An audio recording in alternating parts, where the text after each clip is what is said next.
ನಮಸ್ಕಾರ ಸ್ನೇಹಿತರೆ ಜನವರಿ ತಿಂಗಳ ಪ್ರಮುಖ ಪ್ರಚಲಿತ ವಿದ್ಯಮಾನಗಳನ್ನ ನೋಡೋಣ. ಮಂತ್ಲಿ ಕರೆಂಟ್ ಅಫೇರ್ಸ್ ತುಂಬಾ ಇಂಪಾರ್ಟೆಂಟ್ ಇದೆ, ಡೀಟೇಲ್ ಡಿಸ್ಕಸ್ ಮಾಡೋಣ. ನೋಡಿ, ವೀಕ್ಲಿಗೆ ಸಪರೇಟ್ ಪ್ಲೇ ಲಿಸ್ಟ್ ಮಾಡಿದೆ. Weekly current affairs is also very important.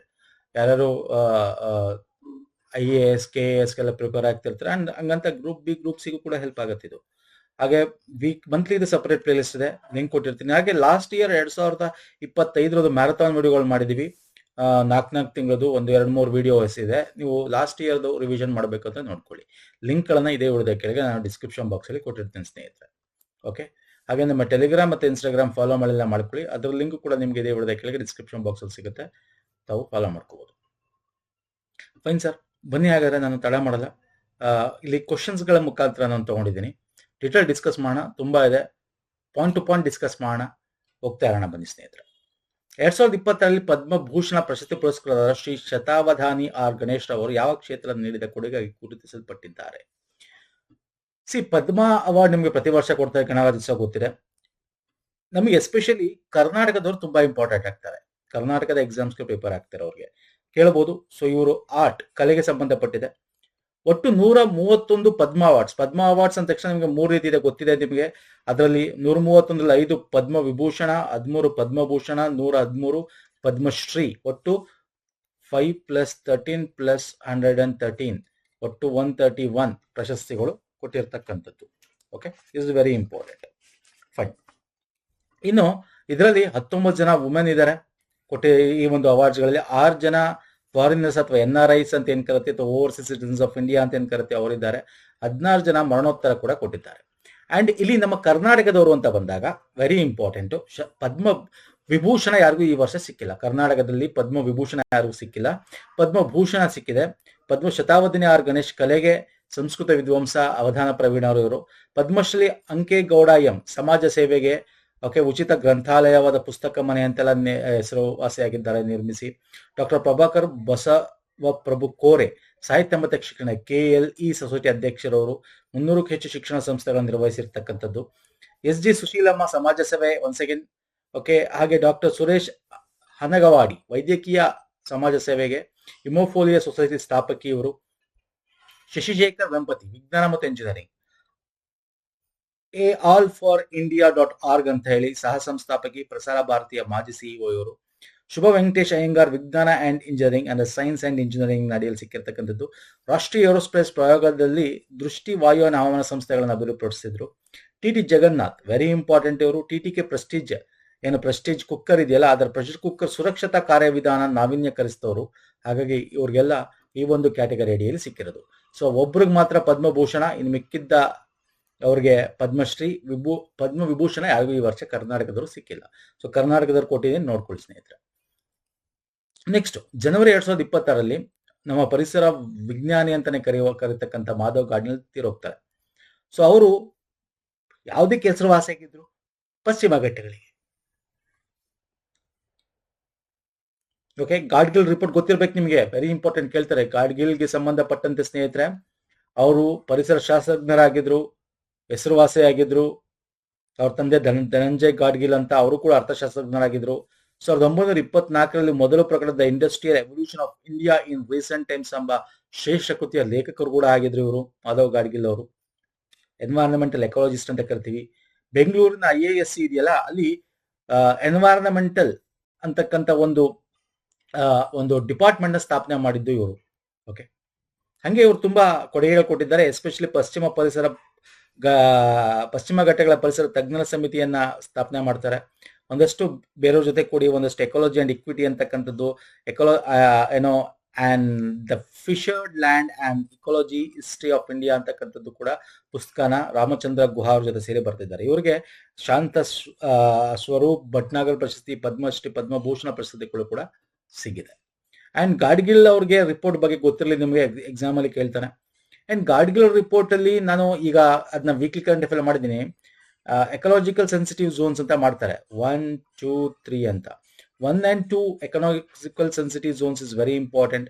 ಅಲ್ಲಿ ಯಾವ್ದೇ ರೀತಿ ಮೈನಿಂಗ್ ಆಕ್ಟಿವಿಟಿ ಇರಬಾರ್ದು ಅಂತ ಹೇಳ್ತಾರೆ. ಇವ್ರದ್ದಾದ್ಮೇಲೆ ಇವ್ರದ್ದು ಒಪ್ಕೊಳ್ಳೋದು, ಆಮೇಲೆ ಕಸ್ತೂರಿ ರಂಗನ್ ಕಮಿಟಿ ಬರುತ್ತೆ. ಸೊ ಇವೆಲ್ಲ ನಾವು weekly current affair detail discuss ಮಾಡಿ ನೋಡ್ಕೊಳ್ಳಿ ಸ್ನೇಹಿತರೆ. ನೆಕ್ಸ್ಟ್, ಕರ್ನಾಟಕ ಸಚಿವ ಸಂಪುಟ ಗೃಹ ಇಲಾಖೆ ಸಹಾಯದೊಂದಿಗೆ ಎಲ್ಲ 31 ಜಿಲ್ಲೆಗಳು ಮತ್ತು 5 ಪೊಲೀಸ್ ಆಯುಕ್ತಾಲಯಗಳಲ್ಲಿ ಅಕ್ಕಾಪಡೆ ಯೋಜನೆ ರಾಜ್ಯದಲ್ಲಿ ಜಾರಿಗೆ ತರಲು ಅನುಮೋದನೆ ನೀಡಿದೆ. ಈ ಅಕ್ಕಾಪಡೆ ಯೋಜನೆ ಪ್ರಾಥಮಿಕ ಉದ್ದೇಶ ಏನು? ಕರ್ನಾಟಕದಲ್ಲಿ ಅಕ್ಕಾಪಡೆ ಅಂತಕ್ಕಂಥದ್ದು ಇದು ರೈಟ್ ಆನ್ಸರ್ ಹೇಳ್ತೇನೆ. ಎಲ್ಲ ಆಪ್ಷನ್ಸ್ ಓದಲ್ಲ ಸ್ನೇಹಿತರೆ. The right options option D. ಬಾಲ್ಯ ವಿವಾಹಗಳು ಮತ್ತು ಮಹಿಳೆಯರು ಮತ್ತು ಅಪ್ರಾಪ್ತ ಬಾಲಕರ ಮೇಲಿನ ದೌರ್ಜನ್ಯಗಳನ್ನು ತಡೆಗಟ್ಟದು. ಓಕೆ, ಮಹಿಳೆಯರಿಗೆ ಈ ಒಂದು ವಯೋಲೆನ್ಸ್ಗಳಾಗ್ತಕ್ಕಂಥದ್ದಾಗಿರ್ಬೋದು, atrocity, women and minors especially, ಇನ್ನು 18 ತುಂಬಿರಲ್ಲ ಅಂತವ್ರನ್ನ ಹರಾಜ್ ಮಾಡ್ತಕ್ಕಂಥದ್ದು, ವಯೋಲೆನ್ಸ್ ಮಾಡ್ತಕ್ಕಂಥ ವುಮೆನ್ ಮೇಲೆ, ಸೋಷಿಯಲ್ ಈವೆಲ್ಸ್ಗಳು, ಚೈಲ್ಡ್ ಮ್ಯಾರೇಜ್ಗಳು, ಈ ಥರದ್ದನ್ನೆಲ್ಲ ತಡೆಯೋಕ್ಕೋಸ್ಕರ ಇದನ್ನ ಆಸ್ ಎ ಪೈಲಟ್ ಬೇಸಿಸ್ ಅಲ್ಲಿ ಒಂದೊಂದು ಡಿಸ್ಟಿಕ್ ಮುಖಾಂತರ ಎಲ್ಲಾ ಜಿಲ್ಲೆಗಳಲ್ಲೂ ತರಬೇಕು ಅಂತೇಳಿ ಅಕ್ಕಾಪಡೆಯನ್ನ ಸ್ಕೀಮ್ನ ತರ್ತಾ ಇದ್ದಾರೆ. Okay, fine sir. ನೆಕ್ಸ್ಟ್ ಬರ್ತೀನಿ. ಅತ್ಯಂತ ಅಪರೂಪದ ಶ್ರೀಗಂಧದ ಮರದ ಚಿರತೆಯ ಮೊದಲ ವೀಕ್ಷಣೆಯನ್ನು ದಾಖಲಿಸಿದ ಭಾರತೀಯ ರಾಜ್ಯ ಯಾವುದು? Karnataka records first ever sighting of ultra rare sandalwood leopard. ಈ ತರ ಇದು ಸೆಕೆಂಡ್ ಟೈಮ್ ಆಕ್ಚುಲಿ, ಆದ್ರೆ ಕರ್ನಾಟಕದಲ್ಲಿ ಫಸ್ಟ್ ಟೈಮು. ಇದು ಸ್ಯಾಂಡಲ್ವುಡ್ ಅಂದ್ರೆ ಚಿರತೆ ಒಂದ್ ರೀತಿ ಪೇಲ್ ಪಿಂಕ್, ಒಂಥರ ಸ್ಯಾಂಡಲ್ ಕಲರ್ ಅಲ್ಲಿ ಇರ್ತಕ್ಕಂಥ ಮಾರ್ಕ್ ಇರ್ತಕ್ಕಂಥ ಚಿರತೆ. ಇದು ಕರ್ನಾಟಕದಲ್ಲಿ ಸಿಕ್ಕಿದೆ ಸ್ನೇಹಿತರೆ. ಕರ್ನಾಟಕದ ವಿಜಯಪುರ ಜಿಲ್ಲೆಯಲ್ಲಿ ಸಿಕ್ಕಿರ್ತಕ್ಕಂಥದ್ದು. ಅಲ್ಲಿ ಒಂದು ಬಯೋಲಜಿಸ್ಟ್ ಸಂಜಯ್ ಗುಬ್ಬಿ ಅವರು ಒಂದು ಡಾಕ್ಯುಮೆಂಟೆಡ್ ಮಾಡ್ಬೇಕಾದ್ರೆ ಅವ್ರಿಗೆ ಈ ಒಂದು ಇದು ಅವರ ಕ್ಯಾಮರಾಗೆ ಸಿಕ್ಕಿರ್ತಕ್ಕಂಥದ್ದು.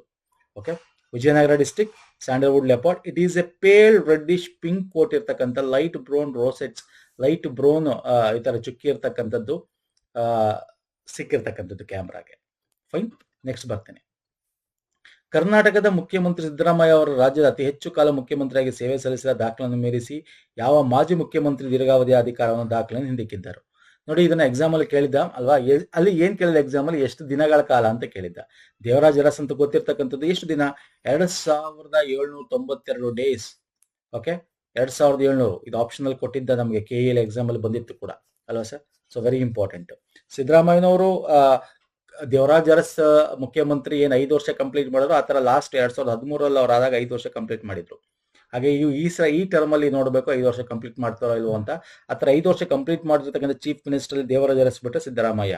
ಸೊ ಈಗ ಟೋಟಲ್ ಟೆನ್ಯೂರ್ ಏನ್ ದೇವರಾಜ್ ಅರಸ್ ಮಾಡಿದ್ರು ಅದನ್ನ ಕಂಪ್ಲೀಟ್ ಆಗಿ ಮೀರ್ಸಿರ್ತಕ್ಕಂಥದ್ದು ಸಿದ್ದರಾಮಯ್ಯ ಅವರು 2792 ಡೇಸ್ ಗಿಂತ ಹೆಚ್ಚು. ಯಾವಾಗ? ಜನವರಿಲಿ ಅದು ಕಂಪ್ಲೀಟ್ ಆಗುತ್ತೆ. ನೆಕ್ಸ್ಟ್ ಬರ್ತೀನಿ. 2026ರಲ್ಲಿ ಭಾರತದ ಗಣರಾಜ್ಯೋತ್ಸವದ ಮುಖ್ಯ ಅತಿಥಿಗಳು ಯಾರಾಗಿದ್ರು? 2026 very important. Ursula von der Leyen ಮತ್ತು ಆಂಟೋನಿ ಕೋಸ್ಟಾ. ಓಕೆ, ನಾವು ಯುರೋಪಿಯನ್ ಯೂನಿಯನ್ ಅವ್ರನ್ನ ಗೆಸ್ಟ್ ಆಗಿ ಕರೆದಿದ್ವಿ. EU leaders Ursula von der Leyen and Antonio Costa the chief guest republic ಡೇಸ್ಗೆ ಬಂದಿರತಕ್ಕಂಥದ್ದು. Ursula von der Leyen was president of European Commission. Okay, European Union ಒಂದು 27 ರಾಷ್ಟ್ರಗಳು ಸೇರಿ European EU ಅಂತ ಏನ್ ಕರಿತೀವಿ, ಅದರ ಒಂದು ಯುರೋಪಿಯನ್ ಕೌನ್ಸಿಲ್ ನ ಪ್ರೆಸಿಡೆಂಟ್. ಇನ್ನು ಆಂಟೋನಿಯೋ ಕೋಸ್ಟಾ ಅವರು ಬಂದು ನಿಮ್ಗೆ ಯುರೋಪಿಯನ್ ಕೌನ್ಸಿಲ್ ಪ್ರೆಸಿಡೆಂಟ್ ಇವರು. ಓಕೆ, ಇನ್ನು ಕಮಿಷನ್ ನ ಪ್ರೆಸಿಡೆಂಟ್ ಬಂದು ಉರ್ಸುಲಾ ವಾನ್ ಡೇರ್ ಲೆಯಾನ್. ಓಕೆ, ಇವರು ಕಮಿಷನ್ ಪ್ರೆಸಿಡೆಂಟ್, ಇವರು ಯುರೋಪಿಯನ್ ಕೌನ್ಸಿಲ್ ನ ಪ್ರೆಸಿಡೆಂಟ್. ಇವರೊಬ್ರು ಕೂಡ ಬಂದಿರ್ತಾರೆ ಇಲ್ಲಿ. And this is very important. ನಿಮ್ಗೆ ಗೊತ್ತಿದೆ India and EU FTA free trade agreement ಕೂಡ ಆಗುತ್ತೆ. ಸೊ ಇದ್ರ ಬಗ್ಗೆ ಕೂಡ ಒಂದು ಕ್ವಶನ್ ತಗೊಂಡಿದ್ದೀನಿ. ನೆಕ್ಸ್ಟ್ ಕ್ವಶನ್ ಡಿಸ್ಕಸ್ ಮಾಡೋಣ ಅದನ್ನ. ನೋಡಿ, ಯುರೋಪಿಯನ್ ಭಾರತದ ಭೇಟಿ ಸಂದರ್ಭದಲ್ಲಿ 16ನೇ ಭಾರತ EU ಶೃಂಗಸಭೆಯಲ್ಲಿ ಪ್ರಧಾನಿ ನರೇಂದ್ರ ಮೋದಿ ಮತ್ತು ಗೌರವಾನ್ವಿತ ಕಮಿಷನ್ ಅಧ್ಯಕ್ಷೆ ಗೌರವಾನ್ವಿತ ಶ್ರೀಮತಿ ಉರ್ಸುಲಾ ವಾನ್ ಡೇರ್ ಲೆಯನ್ ಜಂಟಿಯಾಗಿ ಭಾರತ EU ಮುಕ್ತ ವ್ಯಾಪಾರ ಒಪ್ಪಂದ ತೀರ್ಮಾನ ಘೋಷಿಸಿದ್ರು. ಅವರು Bharat EU FTA free trade agreement ಅಂತ ಏನ್ ಹೇಳ್ತೀವಿ, ಭಾರತವು EUಗೆ ರಫ್ತು ಮಾಡುವ ವಸ್ತುಗಳ ಶೇಕಡಾವಾರು ಪ್ರಮಾಣದಲ್ಲಿ ಎಷ್ಟು ಸುಂಕ ಕಡಿತಗೊಳಿಸಲಾಗಿದೆ? ಎಷ್ಟು ಪರ್ಸೆಂಟ್ ಸರ್?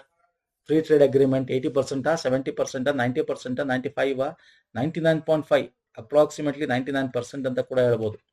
ಓಕೆ, ಇಷ್ಟು ಅಂದ್ರೆ ಬೈ ವ್ಯಾಲ್ಯೂ ಇಷ್ಟು ನಿಮಗೆ ಇಂಡಿಯನ್ ಎಕ್ಸ್ಪೋರ್ಟ್ಸ್ಗೆ ಅವರು ದಾರಿ ಮಾಡಿಕೊಟ್ಟು. This is very important present condition ಅಲ್ಲಿ. India, EU, India, Australia, India, north east nations ಗಳಾಗಿರ್ಬೋದು, ಇಂಡಿಯಾ, UAE ಆಗಿರ್ಬೋದು. ಸೊ ಇವೆಲ್ಲ ಒಂದೊಂದು ಟ್ರೇಡ್ ಅಗ್ರಿಮೆಂಟ್ ಬರ್ತಾ ಇದೆ ಆಫ್ಟರ್ ಟ್ರಂಪ್ ನಮಗೆ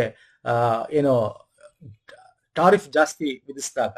ಸೊ ಇದೊಂದು ವೆರಿ ಇಂಪಾರ್ಟೆಂಟ್ ಆಗಿರೋದು ಮದರ್ ಆಫ್ ಆಲ್ ಡೀಲ್ಸ್ ಅಂತ ಕರಿತೀವಿ. ಯಾಕಂದ್ರೆ ಅಟ್ ಪ್ರೆಸೆಂಟ್ ಲಾಸ್ಟ್ ಇಯರ್ ನೋಡಿದಾಗ 2024-25 ಬೈಲ್ಯಾಟ್ರಲ್ ಟ್ರೇಡ್ ನೋಡಿದಾಗ 11.5 ಲಕ್ಷ ಕೋಟಿಯಷ್ಟು ಆಗಿದೆ. ಅದರಲ್ಲಿ ಎಕ್ಸ್ಪೋರ್ಟ್ ನಾವು ರಫ್ತು ಮಾಡಿರ್ತಕ್ಕಂಥದ್ದು 6.5 ಕ್ರೋರು, ಆಮದು ಮಾಡ್ಕೊಂಡು 5.1, ಅಂದ್ರೆ ನಾವು ಪಾಸಿಟಿವ್ ಅಲ್ಲಿ ಇದೀವಿ ನಮ್ಮ ಫಾರೆಕ್ಸ್ ನ ಮುಖಾಂತರ ನೋಡೋದಾದ್ರೆ. ಏನ್ ರಫ್ತು ಮಾಡ್ತೀವಿ ಇವುಗೆ? ನಮ್ಮ IT ಆಗಿರ್ಬೋದು, IT ಎನೇಬಲ್ಡ್ ಸರ್ವಿಸ್ ಆಗಿರ್ಬೋದು, professional service, education, financial service, tourism, ಈ ತರದ ಕನ್ಸ್ಟ್ರಕ್ಷನ್ಸ್ ಕೂಡ ಅಲ್ಲೂ ಕೂಡ ಈಗ ಯುರೋಪಿಯನ್ ಯೂನಿಯನ್ ಅಲ್ಲಿ ನಮ್ಮ ಭಾರತದವರು ಮುಂದೆ ಹೋಗಿದ್ದಾರೆ. ಸೊ ಹಾಗಾಗಿ this is very important bilateral trade ಆಗುತ್ತೆ. ವಿತ್ 136 ಬಿಲಿಯನ್ ಅಷ್ಟು ಮುಂದೆ ಆಗುತ್ತೆ ಅಂತಕ್ಕಂಥದ್ದು, ಡಾಲರ್ ಆಗುತ್ತೆ ಅಂತಕ್ಕಂಥದ್ದು ಮಾಡ್ತಿರ್ತಕ್ಕಂಥದ್ದು. ಇದು 16% ಆಫ್ ಇಂಡಿಯಾಸ್ FDI ಅರಿವು ಕೂಡ ಹೆಲ್ಪ್ ಮಾಡುತ್ತೆ ಅಂತ. ಓಕೆ, ಸೊ ನೀವು ನೋಡಬಹುದು EU-ಗಳು 27 ರಾಷ್ಟ್ರಗಳು ಸೇರಿ ನಮಗೆ EU ಅಂತ ಕರಿತೀವಿ, ಎಕ್ಸೆಪ್ಟ್ ಬ್ರಿಟನ್, ಲಂಡನ್ ಬಿಟ್ಟು, ಅಲ್ವಾ ಸರ್? ನೆಕ್ಸ್ಟ್ ಬರ್ತೀನಿ. ಇದರಲ್ಲಿ ಯಾವ key area by sector wise ನೋಡೋದಾದ್ರೆ, engineering goods sectors, agriculture processing ಆಗಿರ್ಬೋದು, ಟೀ, ಕಾಫಿ, ಫ್ರೂಟ್ಸ್ ಈ ತರದಾಗಿರ್ಬೋದು, ಲೆದರ್ದಾಗಿರ್ಬೋದು, ಲೇಬರ್ ಇಂಟೆನ್ಸಿವ್ ಅದಾಗಿರ್ಬೋದು, ಜೆಮ್ ಅಂಡ್ ಜ್ಯುವೆಲ್ಲರಿ ಆಗಿರ್ಬೋದು, okay, medical and instruments 99% of tariff lines free ಕೊಟ್ಟಿದ್ದಾರೆ. ಅಲ್ಲಿ ಕೆಮಿಕಲ್ಸ್ ಆಗಿರ್ಬೋದು, ಮೈನ್ಸ್ ಅಂಡ್ ಮಿನರಲ್ಸ್ ಸಂಬಂಧಪಟ್ಟಂತೆ 0 ಡ್ಯೂಟಿ ಇದೆ. ಫರ್ನಿಚರ್ ಅಂಡ್ ಹೋಮ್ ಡೆಕೋರ್ಗೆ ಸಂಬಂಧಪಟ್ಟಂತೆ. ಸೊ ಈ ತರದಕ್ಕೆಲ್ಲ ಸೆಕ್ಟರ್ಸ್ ಗಳಿಗೆ ತುಂಬಾ ಹೆಲ್ಪ್ ಆಗುತ್ತೆ. ನೋಡಿ ಇವೆಲ್ಲ ಸೆಕ್ಟರ್ಸ್. ಎಸ್, IT ಇದ್ದಿದ್ದೆ, IT ಬಿಟ್ಟು ನಾನು ಹೇಳ್ತಾ ಇರ್ತಕ್ಕಂಥದ್ದು. ಫೈನ್ ಸರ್, ನೆಕ್ಸ್ಟ್ ಹೋಗೋಣ ಬನ್ನಿ. ಬಲ್ಗೇರಿಯಾ ಅಧಿಕೃತವಾಗಿ ಜನವರಿ 1, 2020 ಯುರೋ ಝೋನ್ಗೆ ಸೇರಿತು. ದೀರ್ಘ ಪರಿವರ್ತನೆಯ ಪ್ರಕ್ರಿಯೆ ನಂತರ ಬಲ್ಗೇರಿಯಾ 11 ಅನ್ನು ಬದಲಿಸಿ ಯುರೋವನ್ನು ತನ್ನ ಅಧಿಕೃತ ಕರೆನ್ಸಿಯಾಗಿ ಅಳವಡಿಸಿಕೊಂಡಿತ್ತು. ಬಲ್ಗೇರಿಯಾದ ಪ್ರವೇಶದಿಂದಾಗಿ ಯುರೋ ಝೋನ್ ನಲ್ಲಿರುವ ಒಟ್ಟು ದೇಶಗಳ ಸಂಖ್ಯೆ ಎಷ್ಟು? ನೋಡಿ, ಯುರೋ ಝೋನ್, ಯುರೋಪಿಯನ್ ಯೂನಿಯನ್ ಇದೆ 27 ರಾಷ್ಟ್ರ, ಅದರಲ್ಲಿ ಎಲ್ಲ 27 ಇಲ್ಲ. ಈ ಬಲ್ಗೇರಿಯಾ ಸೇರಿದ್ಮೇಲೆ ಒಟ್ಟು 21 ರಾಷ್ಟ್ರಗಳು ಮಾತ್ರ ಯೂರೋ ಕರೆನ್ಸಿ ಯೂಸ್ ಮಾಡೋದು. ಅಂದ್ರೆ ಅವ್ರದೆಲ್ಲ ಒಟ್ಟಿಗೆ ಚಲಾವಣೆ, ಎಲ್ಲ ದೇಶಗಳು ಒಂದೇ ಯೂರೋ ಅಂತಕ್ಕಂಥದ್ದು. ಇನ್ನೊಂದು 5-6 ಈಗ ಡೆನ್ಮಾರ್ಕ್ ಆಗಿರ್ಬೋದು ನಿಮಗೆ, ಮತ್ತೆ ಇನ್ನೊಂದು 2-3 4-5 ರಾಷ್ಟ್ರಗಳು ಅಂದ್ರೆ 21 ಅಂದ್ರೆ ಒಂದು 6 ರಾಷ್ಟ್ರಗಳು ಇದನ್ನ ಮಾಡ್ತಾ ಇಲ್ಲ, ಯೂರೋ ಕರೆನ್ಸಿನ ಯೂಸ್ ಮಾಡಲ್ಲ, ಅವ್ರದೇ ಆದ ಕರೆನ್ಸಿನ ತಗೋತಾ ಇದ್ದಾರೆ. ಇದರಲ್ಲಿ ಬಲ್ಗೇರಿಯಾ ಸೇರಿದ್ಮೇಲೆ ಒಟ್ಟು 21 ರಾಷ್ಟ್ರಗಳು ಯೂರೋ ಝೋನ್ಗೆ ಬರ್ತವೆ. ವಾಟ್ ಈಸ್ ಯೂರೋ ಝೋನ್ ಹೇಳ್ತೀರಾ? ಒಂದು second. What is euro zone? Euro zone ಅಂತಕ್ಕಂಥದ್ದು ನಾನು ನಮ್ಗೆ ಆಲ್ರೆಡಿ ಹೇಳಿದೆ. It is A economic and monetary integration. ಅಂದ್ರೆ ಯುರೋಪಿಯನ್ ಯೂನಿಯನ್ ಸೆಂಟ್ರಲ್ ಬ್ಯಾಂಕ್ಗೆ ಆಡಳಿತಕ್ಕೆ ಒಳಪಡ್ತದೆ. ಅಂದ್ರೆ ಅಲ್ಲಿಂದ ಏನು ಡಿಸಿಷನ್ಸ್ ಗಳಾಗ್ತದೆ ಅದೊಂದೇ ಅಲ್ಲ, ಯೂರೋ ಝೋನ್ಗೆ ಹೋದಾಗ ಅವ್ರ ಸೆಂಟ್ರಲ್ ಬ್ಯಾಂಕ್ ಏನಿರುತ್ತೆ ಕೌನ್ಸಿಲ್ಸ್, ಅಲ್ಲೂ ಕೂಡ ಇವ್ರದ ಒಂದು ಓಟು ಕೂಡ ಇರುತ್ತೆ ಅದರಲ್ಲಿ. ಅಂದ್ರೆ ಡಿಸಿಷನ್ಸ್ ಎಕನಾಮಿಕ್ಲಿ ಸಂಬಂಧಪಟ್ಟ ಡಿಸಿಷನ್ ತಗೋಬೇಕು ಅಂದಾಗಲೂ ಕೂಡ. ಸೊ ಹಾಗೆ this is very important for Bulgaria. Okay, next ಬರ್ತೇನೆ. ಭಾರತೀಯ ವಾಯುಪಡೆಯ ಗ್ರೂಪ್ ಕ್ಯಾಪ್ಟನ್ ಮತ್ತು ಗಗನಯಾತ್ರಿ ಶುಭಂ ಶುಕ್ಲಾ ಅವರಿಗೆ ಅವರ ಅಸಾಧಾರಣ ಸೇವೆಗೆ ಭಾರತ ಅತ್ಯುನ್ನತ ಶಾಂತಿ ಕಾಲದ ಶೌರ್ಯ ಪ್ರಶಸ್ತಿಯಾದ ಅಶೋಕ ಚಕ್ರ ನೀಡಲಾಗಿದೆ. ಹೌದು ಸರ್, ಅಶೋಕ ಚಕ್ರ ಸಿಕ್ತು. ಗ್ಯಾಲಂಟ್ರಿ ಅವಾರ್ಡ್ಸ್ 70 ಗ್ಯಾಲಂಟ್ರಿ ಅವಾರ್ಡ್ಸ್ ಗಳನ್ನ ಕೊಟ್ಟಿದ್ದಾರೆ. ಅಶೋಕ ಚಕ್ರ ಶುಭಂ ಶುಕ್ಲಾ ಅವ್ರಿಗೆ ಕೊಟ್ಟಿದ್ದಾರೆ, ಇನ್ನೊಂದಷ್ಟು ಜನ ಕೊಟ್ಟಿದ್ದಾರೆ. ವೆರಿ ಇಂಪಾರ್ಟೆಂಟ್ ಶುಭಂ ಶುಕ್ಲಾ. ಯಾಕೆ ಅಂತ ನೋಡಿದ್ರೆ, ನಿಮ್ಗೆ ಆಕ್ಸಿಮ್ ಮಿಷನ್ ಗೊತ್ತಿರಬೇಕು, ಆಕ್ಸಿಯಂ 4 ಅಂತ 4 ಜನ ಇಂಟರ್ನ್ಯಾಷನಲ್ ಸ್ಪೇಸ್ ಸ್ಟೇಷನ್ಗೆ ಹೋಗಿ ಬರ್ತಾರಲ್ಲ, ಸ್ಪೇಸ್ ಎಕ್ಸ್ ಮತ್ತು ನಾಸಾ ಅಲ್ವಾ? ಸ್ಪೇಸ್ ಎಕ್ಸ್ ಅಂಡ್ ನಾಸಾದ ಒಂದು ಇದರಲ್ಲಿ, ಯಾಕಂದ್ರೆ ನಮ್ದು ನೆಕ್ಸ್ಟ್ ಇಂಟರ್ನ್ಯಾಷನಲ್ ಸ್ಪೇಸ್ ಸ್ಟೇಷನ್ಗೆ ಹೋಗ್ಬೇಕು ಅಂತಂದ್ರೆ ಇವು ವೆರಿ ಇಂಪಾರ್ಟೆಂಟ್. ಹಾಗಾಗಿ ನಮ್ಮ 77ನೇ ರಿಪಬ್ಲಿಕ್ ಡೇ ಟೈಮಲ್ಲಿ ಗ್ಯಾಲಂಟ್ರಿ ಅವಾರ್ಡ್ ಗಳನ್ನ ಕೊಡ್ತಾರೆ. ಅದರಲ್ಲಿ ದಿಸ್ ಇಸ್ ವೆರಿ ಇಂಪಾರ್ಟೆಂಟ್. ತುಂಬಾ ಜನಕ್ಕೆ ಸಿಕ್ಕಿದೆ. ಅದರಲ್ಲಿ ನೋಡಿದ್ರೆ ಅಶೋಕ ಚಕ್ರ, ಕೀರ್ತಿ ಚಕ್ರ, 13 ಶೌರ್ಯ ಚಕ್ರ ಸಿಕ್ಕಿದೆ, 3 ಕೀರ್ತಿ ಚಕ್ರ, 1 ಅಶೋಕ ಚಕ್ರ ಸಿಕ್ಕಿದೆ ಕೊಟ್ಟಿದ್ದಾರೆ. ಒಂದು ಬಾಟ್ ಸೇನಾ ಮೆಡಲ್, ಗ್ಯಾಲಂಟ್ರಿ 44 ಸೇನಾ ಮೆಡಲ್ಸ್ ಗಳು ಸಿಕ್ಕಿವೆ. ಮತ್ತೆ ನಯೋ ಸೇನಾ ಮೆಡಲ್ಸ್ ಗಳು ಸಿಕ್ಕಿದೆ, 2 ವಾಯು ಸೇನಾ ಮೆಡಲ್ಸ್ ಗಳು ಸಿಕ್ಕಿದೆ. ಈ ತರ ತುಂಬಾ ಒಟ್ಟು 70 ಆರ್ಮ್ಡ್ ಫೋರ್ಸಸ್ ಗಾಗಿ ಮೆಡಲ್ ಗಳನ್ನ ಕೊಡ್ತಕ್ಕಂಥದ್ದು. ಹಾಗಾಗಿ ದಿಸ್ ಇಸ್ ವೆರಿ ಇಂಪಾರ್ಟೆಂಟ್. ಕೇಳಬಹುದು, ಶುಭಂ ಶುಕ್ಲಾಗೆ ಅಶೋಕ ಚಕ್ರ ಪ್ರಶಸ್ತಿ ಕೊಟ್ಟಿರತಕ್ಕಂಥದ್ದು. ಫೈನ್ ಸರ್, ನೆಕ್ಸ್ಟ್ ಹೋಗೋಣ ಬನ್ನಿ. ಅಟಲ್ ಪಿಂಚಣಿ ಯೋಜನಾ ಯಾವ ಹಣಕಾಸು ವರ್ಷದಲ್ಲಿ ಮುಂದುವರಿಸಲು ಕೇಂದ್ರ ಸಚಿವ ಸಂಪುಟ ಅನುಮೋದನೆ ನೀಡಿದೆ? ಅಟಲ್ ಪಿಂಚಣಿ ಯೋಜನಾ ಯಾವಾಗ ಬಂತು ಹೇಳ್ತೀರಾ? ಇದನ್ನ ಎಕ್ಸ್ಟೆಂಡ್ ಮಾಡಿದ್ದಾರೆ ಈಗ 2030-31. ನೋಡಿ, ಇಂಥದ್ದಿದ್ದಾಗ ಗೌರ್ಮೆಂಟ್ ಸ್ಕೀಮ್ಸ್ ಗಳು ನಾವು ಆಲ್ರೆಡಿ ಮಾಡಿದೀವಿ ನಮ್ಮ ಸೆಪರೇಟ್ ಪ್ಲೇಸ್ ನೋಡಿ. ಈ ವರ್ಷನೂ ಕೂಡ ಬರುತ್ತೆ ಗೌರ್ಮೆಂಟ್ ಸ್ಕೀಮ್ಸ್. ನಿಮಗೆ ಫೆಬ್ರವರಿ ಎಂಡ್ ಮಾರ್ಚ್ ಹತ್ರ ನಿಮಗೆ ಗೌರ್ಮೆಂಟ್ ಸ್ಕೀಮ್ಸ್ ಗಳನ್ನು ಕೂಡ ನಾವು ತರ್ತೀವಿ. ಓಕೆ, ಲಾಸ್ಟ್ ಇಂದ ಈ ಇಯರ್ಸ್ ಕರೆಂಟ್ ಅಫೇರ್ ಏನಿತ್ತು ಅಂತ. ಸೊ ಅಟಲ್ ಪಿಂಚಣಿ ಯೋಜನಾ ಇದು ನಿಮಗೆ 2015 ಬರ್ತಕ್ಕಂಥದ್ದು ಮೇ 9. ಏನು 60 ವರ್ಷ ತನಕ ಬಿಫೋರ್ 40 ಅಂದ್ರೆ 40 ವರ್ಷದ ಒಳಗವರು ಕಟ್ಟಕ್ಕೆ ಸ್ಟಾರ್ಟ್ ಮಾಡಬೇಕಾಗತ್ತೆ. ಅನ್ಆರ್ಗನೈಸ್ ಸೆಕ್ಟರ್ ಕೆಲಸ ಮಾಡ್ತಕ್ಕಂಥವ್ರು 1,000ದಿಂದ ಮ್ಯಾಕ್ಸಿಮಮ್ 5,000 ತನಕ. 60 ವರ್ಷ ಆದ್ಮೇಲೆ ನಿಮಗೆ ಏನಿದೆ ಪೆನ್ಷನ್ ಬರ್ತಾ ಹೋಗುತ್ತೆ. ಸೊ ಇದು ಇವಾಗ ಎಕ್ಸ್ಟೆಂಡ್ ಮಾಡಿದೆ 2030-31 ತನಕ. So this is very important. So Atal ಪಿಂಚಣಿ ಯೋಜನಾ ಬಗ್ಗೆ ಡೀಟೇಲ್ ಆಗಿ ನೋಡ್ಕೊಳ್ಳೋಣ. ಇಲ್ಲಿ ಡೀಟೇಲ್ ಆಗಿ ನಾನು ಹೇಳಕ್ ಹೋಗಲ್ಲ ಸ್ಕೀಮ್ಸ್ ಬಗ್ಗೆ ಸ್ನೇಹಿತರೆ. ಮೇನ್ ಇಂಪಾರ್ಟೆಂಟ್ ಪಾಯಿಂಟ್ಸ್ ಹೇಳಿದೆ ಯಾವಾಗ ಬಂತು, ವಾಟ್ ಈಸ್ ದ ಅಟಲ್ ಪಿಂಚಣಿ ಯೋಜನಾ ಅಂತ. ಓಕೆ, ಇನ್ನು ಡೀಟೇಲ್ ಬೇಕು ಅಂದ್ರೆ ನೀವು ಇದ್ರಲ್ಲಿ ಓದ್ಕೋಬೇಕಾಗತ್ತೆ. ಯಾಕಂದ್ರೆ ನಾವು ಇಲ್ಲಿ just point to point discuss ಮಾಡ್ತಾನೆ. ನಾವು ವೀಕ್ಲಿ ಕರೆಂಟ್ ಅಫೇರ್ಸ್ ಸ್ಕೀಮ್ಸ್ ಅಲ್ಲಿ ನಾವು ಡೀಟೇಲ್ ಆಗಿ ಡಿಸ್ಕಸ್ ಮಾಡ್ತೀವಿ. ಇಲ್ಲಿ ಏನ್ ಬೇಕು ಎಕ್ಸಾಮ್ಗೆ ಶಾರ್ಟ್ ಕ್ವಶನ್ಸ್ ಗಳು ಏನ್ ಬರ್ತವೆ, ಪಾಯಿಂಟ್ ಟು ಪಾಯಿಂಟ್ ಡಿಸ್ಕಷನ್ ಇರಬೇಕಾಗುತ್ತೆ ಇದರಲ್ಲಿ. ಯಾಕಂದ್ರೆ ಇದ್ರಲ್ಲಿ ತುಂಬಾ ಕ್ವಶನ್ಸ್ ಗಳಿರುತ್ತೆ, ಕಮ್ಮಿ ಟೈಮಲ್ಲಿ ತುಂಬಾ ಕ್ವಶನ್ಸ್ ನ ಕವರ್ ಮಾಡಬೇಕು. ನೆಕ್ಸ್ಟ್, ಸಂಘಟಿತ ದರೋಡೆಕೋರ ಜಾಲಗಳನ್ನು ಹತ್ತಿಕ್ಕಲು ಪಂಜಾಬ್ ಪೊಲೀಸರು ಪ್ರಾರಂಭಿಸಿದ ಕಾರ್ಯಾಚರಣೆ ಹೆಸರೇನು? ಅಂದ್ರೆ ಗ್ಯಾಂಗ್ಸ್ಟರ್ ನ ಹಿಡಿಬೇಕು. ಪಂಜಾಬ್ ಅಲ್ಲಿ ನಿಮ್ಗೆ ಗೊತ್ತಿದೆ ಎಷ್ಟು ಗ್ಯಾಂಗ್ಸ್ಟರ್ಗಳು, ಎಷ್ಟು ಹವಾಲಾಗಳು, ಮತ್ತೆ ಎಷ್ಟು ಡ್ರಗ್ಸ್ ಗೆ ಸಂಬಂಧಪಟ್ಟಂತೆ ಎಲ್ಲ ಇರುತ್ತೆ ಅಂತ. ಆಪರೇಷನ್ ಪ್ರಹಾರ್ ಅಂತಕ್ಕಂಥದ್ದನ್ನ ಲಾಂಚ್ ಮಾಡ್ತಾರೆ. ಇದ್ರಲ್ಲಿ ನೋಡೋದಾದ್ರೆ 2,000 ಪೊಲೀಸ್ ಟೀಮ್ಸು, 12,000 ಪರ್ಸನಲ್ಸ್, ಬೇರೆ ಪರ್ಸನಲ್ಸ್ಗಳು ಒಟ್ಟಿಗೆ ರೈಡ್ ಮಾಡ್ತಕ್ಕಂಥ ಪಂಜಾಬ್ ನ ಎಲ್ಲಾ ಜಾಗಗಳಲ್ಲಿ. ಆಪರೇಷನ್ ಪ್ರಹಾರ್ ಅಂತ ಕಂಪ್ಲೀಟ್ ನೆಟ್ವರ್ಕ್ ನ ಬ್ರೇಕ್ ಮಾಡಬೇಕು ಅಂತ. Okay, anti gangster help line ಕೂಡ ತೆಗೆದಿರ್ತಾರೆ ಇದನ್ನ. ನೆಕ್ಸ್ಟ್ ಬರ್ತೀನಿ ಸ್ನೇಹಿತರೆ. ಭಾರತ ಮತ್ತೆ UAE, okay, United Arab Emirates ತಮ್ಮ ದ್ವಿಪಕ್ಷೀಯ ವ್ಯಾಪಾರವನ್ನು ದ್ವಿಗುಣಗೊಳಿಸಲು ಎಷ್ಟು ಗುರಿಯನ್ನು ಹೊಂದಿದೆ? ಓಕೆ, 2032 ವೇಳೆಗೆ 200 ಬಿಲಿಯನ್ ಅಷ್ಟು ನಾವು ವ್ಯಾಪಾರಗಳನ್ನು ಹಾಕಬೇಕು ಅಂತ ಭಾರತ ಮತ್ತೆ UAE ದ್ವಿಪಕ್ಷೀಯ ಒಂದು ಇದನ್ನ ಮಾಡ್ಕೊಂಡಿದೆ. ಎಸ್ಪೆಷಲಿ ಅಲ್ಲಿ ಇನ್ಫ್ರಾಸ್ಟ್ರಕ್ಚರ್ಗೆ ಸಂಬಂಧಪಟ್ಟಂತೆ. ಓಕೆ, ಇನ್ಫ್ರಾಸ್ಟ್ರಕ್ಚರ್ಗೆ ಸಂಬಂಧಪಟ್ಟಂತೆ ಬಯಲಾಟರಲ್ ಟ್ರೇಡ್ಗಳಲ್ಲಿ, ಮತ್ತೆ ಇನ್ನೊಂದು nuclear related, large and small nuclear ರಿಲೇಟೆಡ್ಗಳನ್ನ ಕೂಡ ಅಲ್ಲಿ ಮಾಡಬೇಕು ಅಂತ ಹೇಳಿ. ಸೊ ಇದನ್ನ ಏನು ಅವರು ಟ್ರೇಡ್ ಅಗ್ರಿಮೆಂಟ್, ಟ್ರೇಡ್ ಟಾರ್ಗೆಟ್ ಇಟ್ಕೊಂಡಿದ್ದಾರೆ $200 ಬಿಲಿಯನ್ ಬೈ 2032 ಅಷ್ಟರಲ್ಲಿ. ಓಕೆ, ನೆಕ್ಸ್ಟ್ ಬರ್ತದೆ. ಈ ತರದೆಲ್ಲ ಸಣ್ಣ ಪುಟ್ಟ ಕ್ವಶನ್ಸ್ ಗಳು ನಾವು ಬಿಟ್ಕೊಡ್ತೀವಿ ಸ್ನೇಹಿತರೆ, ಕೇಳ್ತಾನೆ, ಅದಕ್ಕೆ ನಾನು ತಗೊಳ್ಳೋದು ಅಲ್ಲಿ ಮಂತ್ಲಿ ಕರೆಂಟ್ ಅಫೇರ್ ತಗೊಳ್ಳೋದು. 33ನೇ ಆವೃತ್ತಿ ನೋಡಿ, ಈ ತರದೆಲ್ಲ ನಾವು ಬೇಡ ಅಂತ ಅನ್ಕೊಂಡಿರ್ತೀವಿ, ಬಟ್ ಇಂಥದ್ದೇ ಬಂದ್ಬಿಡುತ್ತೆ ಎಕ್ಸಾಮ್ಗಳಲ್ಲಿ ಒಂದೊಂದ್ಸಲ. 33ನೇ ಆವೃತ್ತಿಯ ವಿಜಯ್ ಹಜಾರಾ ಟ್ರೋಫಿಯಲ್ಲಿ ತನ್ನ ಮೊದಲ ವಿಜಯ್ ಹಜಾರಾ ಟ್ರೋಫಿಯನ್ನು ಗೆಲ್ಲುವ ಮೂಲಕ ಇತಿಹಾಸ ಸೃಷ್ಟಿಸಿದ ತಂಡ ಯಾವುದು? ವಿಜಯ್ ಹಜಾರಾ ಬಗ್ಗೆ ಯಾಕೆ ಕೇಳ್ತಾರೆ ಅಂದ್ರೆ ಇದಕ್ಕೆ ಕೇಳ್ತಾರೆ, ಯಾಕಂದ್ರೆ ಫಸ್ಟ್ ಟೈಮ್ ಗೆದ್ದಿದೆ ಇದು, ಅದು ಆಫ್ಟರ್ 33 ಇಯರ್ಸ್. ಯಾವುದು? ವಿದರ್ಭ. ಯಾರ ವಿರುದ್ಧ? ಸೌರಾಷ್ಟ್ರದ ವಿರುದ್ಧ ಫಸ್ಟ್ ವಿಜಯ್ ಹಜಾರಾ ಟ್ರೋಫಿನ ಎತ್ತಿರೋದು ಯಾರು ಸರ್? ವಿದರ್ಭ. ಸೌರಾಷ್ಟ್ರನ ಬೀಟ್ ಮಾಡಿರೋದು ಫೈನಲ್ ಅಲ್ಲಿ. ಓಕೆ, ಎಲ್ಲಿ? BCS centre of excellence Bengaluru. And ಇಲ್ಲಿ ಪ್ರಮುಖವಾಗಿ ನೋಡಿದ್ರೆ ವಿಜಯ್ ಹಜಾರಾ ಟ್ರೋಫಿ ಜಾಸ್ತಿ ಗೆದ್ದಿರೋದು ಯಾವುದು? ಕರ್ನಾಟಕ ಮತ್ತು ತಮಿಳುನಾಡು 5 ಸಲ ಆ ಟ್ರೋಫಿನ ಗೆದ್ದಿದ್ದಾರೆ, 5 ಟೈಮ್ಸ್. ಓಕೆ, ನೆಕ್ಸ್ಟ್ ಬರ್ತೇನೆ. ಸಿಬ್ಬಂದಿ ಸಾರ್ವಜನಿಕ ಕುಂದುಕೊರತೆಗಳು ಮತ್ತು ಪಿಂಚಣಿ ಸಚಿವಾಲಯದ ಮಾಹಿತಿಯಂತೆ ಅಧ್ಯಕ್ಷೆ ದ್ರೌಪದಿ ಮುರ್ಮು ಅವರು ಕೇಂದ್ರ ವಿಜಿಲೆನ್ಸ್ ಆಯೋಗದಲ್ಲಿ ಡ್ಯಾಫ್ಸ್ ವಿಜಿಲೆನ್ಸ್ ಆಯುಕ್ತರನ್ನಾಗಿ ನೇಮಿಸಿದ್ದಾರೆ. ಹೊಸದಾಗಿ CVC ಪ್ರೆಸಿಡೆಂಟ್ ಅಂದ್ರೆ ಆಯುಕ್ತರು ಯಾರಾಗ್ತಾರೆ? ರಾಕೇಶ್ ಅಸ್ಥಾನಾ ಕಮಿಷನರ್ ಆಗ್ತಾರೆ. ಇದೊಂದೇ ಅಲ್ಲ, CVC ಅಧ್ಯಕ್ಷರು ಕೂಡ ನೇಮಕ ಆಗಿದ್ರು ಅನ್ಕೋತೀನಿ, if I am not wrong. ಅದನ್ನೊಂದ್ಸಲ ಚೆಕ್ ಮಾಡ್ಕೊಳ್ಳಿ. ಅಂಡ್ CVC ಬಗ್ಗೆ ಮಾತಾಡೋದಾದ್ರೆ CVC ಒಂದು ಫಸ್ಟ್ ಕಾರ್ಯಾಂಗೀಯ ಅಧಿಕಾರವಾಗಿ ಬರ್ತಕ್ಕಂಥದ್ದು. ಓಕೆ, ಆಮೇಲೆ ಆ CVC-ನ CBI-ಗಿಂತ ಮೇಲೆ ಇದು ಕೇಂದ್ರ ನಾವೇನಂತ ಕರಿತೀವಿ, ಜಾಗೃತ ದಳ ಅಂತ ಕರಿತೀವಿ. 1964ರಲ್ಲಿ ಒಂದು ಕಾರ್ಯಾಂಗೀಯ ನಿರ್ಣಯದ ಮೂಲಕ ಆಮೇಲೆ ಇದಕ್ಕೆ ಶಾಸನಾತ್ಮಕ ಸ್ಥಾನ ಕೊಡ್ತಾರೆ ಸಂಸ್ಥೆ. 2003 ಕಾಯ್ದೆಯನ್ನು ತಂದು ಕೇಂದ್ರ ಜಾಗೃತ ಆಯೋಗ ಕಾಯ್ದೆ ಅಂತ ಹೇಳಿ. ಇದರಲ್ಲಿ 4 ವರ್ಷಗಳ ಅವಧಿಗೆ ಅಥವಾ 65 ವರ್ಷಗಳ ವಯಸ್ಸಾದವರಿಗೆ ನೇಮಕ ಮಾಡ್ತಕ್ಕಂಥದ್ದು. ಎಷ್ಟು ಜನ ಇರ್ತಾರೆ? ಬಹು ಸದಸ್ಯ ಅಂದ್ರೆ ಒಬ್ಬ ಕೇಂದ್ರ ಜಾಗೃತ ಆಯುಕ್ತರು ಮತ್ತು 3ಗಿಂತ ಹೆಚ್ಚಿಲ್ಲ, 1+3 ಮ್ಯಾಕ್ಸಿಮಮ್ ಜನ ಇರ್ತಾರೆ. ಸೊ ಇದು ಗೊತ್ತಿರಲಿ. ಸೊ ವೆರಿ ಇಂಪಾರ್ಟೆಂಟ್, ಕೇಳ್ತಾನೆ ಇಂಥದ್ನೆಲ್ಲ ಎಕ್ಸಾಮ್ಗಳಲ್ಲಿ. ನಿಮಗೆ ನೋಡಿ, ಇದನ್ನ ಕೇಳದೆ ಇರ್ಬೋದು ನಿಮ್ಗೆ. ಈಗ ನಾನು ಏನ್ ಕ್ವಶನ್ ತಗೊಂಡಿದ್ದೆ, ಈ ಕ್ವಶನ್ ಕೇಳದೆ ಇರ್ಬೋದು, ಬಟ್ ಈ ಸುದ್ದಿಯಲ್ಲಿ ಇದೆಯಲ್ಲ, ನಿಮ್ಗೆ ಏನ್ ಮಾಡ್ತಾನೆ, ಇದನ್ನ ಸ್ಟ್ಯಾಟಿಕ್ ಕ್ವಶನ್ ತಗೊಂಡು ಹೋಗ್ಬಿಡ್ತಾನೆ. ಕರೆಂಟ್ ಅಫೇರ್ ಇದೆಯಲ್ವಾ, ಓಕೆ ಅಂದ್ಬಿಟ್ಟು ಪೊಲಿಟಿ ಅಡಿಯಲ್ಲಿ ನಿಮಗೆ ಸಂವಿಧಾನ ಅಡಿಯಲ್ಲಿ ಈ ಕೇಂದ್ರ ಜಾಗೃತದ ಬಗ್ಗೆ ಕೇಳ್ತಾರೆ. ಓಕೆ, ಹಾಗಾಗಿ ದಿಸ್ ಇಸ್ ವೆರಿ ಇಂಪಾರ್ಟೆಂಟ್. ಏನ್ ಕೇಳ್ಬೋದು? ಇದು ಯಾವ ಒಂದು ಸಮಿತಿಯ ಶಿಫಾರಸಿನ ಮೇಲೆಗೆ ತಂದ್ರು ಅಂತ ಕೇಳ್ಬೋದು. ಸಂತಾನಂ ಕಮಿಟಿ, ಅದು ಗೊತ್ತಿರಬೇಕು. ಸಂತಾನ ಸಮಿತಿ ಶಿಫಾರಸಿನ ಮೇಲೆಗೆ ತರ್ತಾರೆ.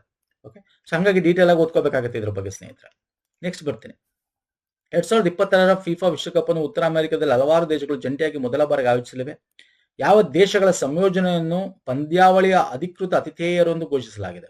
ನೋಡಿ, ಫಸ್ಟ್ ಟೈಮು 3 ಕಂಟ್ರಿಗಳು, ಇನ್ನು 2030ಕ್ಕೆ 6 ಕಂಟ್ರಿಗಳು ಮಾಡಬೇಕು ಅಂದ್ಕೊಂಡಿದ್ದಾರೆ. 2026ಕ್ಕೆ 3 ಕಂಟ್ರಿಗಳು, ಯಾವುದು? ಉತ್ತರ ಅಮೆರಿಕದ United States, Canada and Mexico ಒಟ್ಟಿಗೆ ಜಂಟಿಯಾಗಿ ಆಯೋಜನೆ ಮಾಡ್ತಾ ಇದ್ದಾರೆ. ಓಕೆ, ಒಂದೊಂದು ಕಂಟ್ರಿ ಪ್ರಾಯೋಜಕ ಮಾಡ್ತಾ ಇದೆ. ಈಗ ಒಟ್ಟಿಗೆ 3 ದೇಶಗಳು 2030ಕ್ಕೆ 6 ದೇಶಗಳು ಮಾಡಬೇಕು ಅಂದ್ಕೊಂಡಿರ್ತಕ್ಕಂಥದ್ದು. ಸೊ ಇದು ಯಾಕೆ ಸುದ್ದಿಯಲ್ಲಿ ಬಂತು?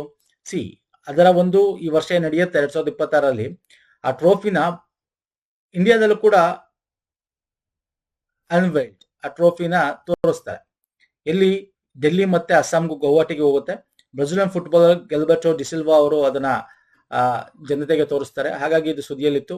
ಸೊ ಹಂಗಾಗಿ ಇದನ್ನು ಕೂಡ ತಿಳ್ಕೊಳ್ಳಿ. ಇದ್ರ ಬಗ್ಗೆ ಮುಂದೆ ಅದ ನಡೆದಾಗ ನಾನು ಅದ್ರ ಬಗ್ಗೆ ಹೇಳ್ತೀನಿ. ಈ ಸಲ 48 ಟೀಮ್ಗಳು ಭಾಗವಹಿಸಿದೆ, ಫಸ್ಟ್ ಟೈಮ್ 48 ಟೀಮ್ಗಳು.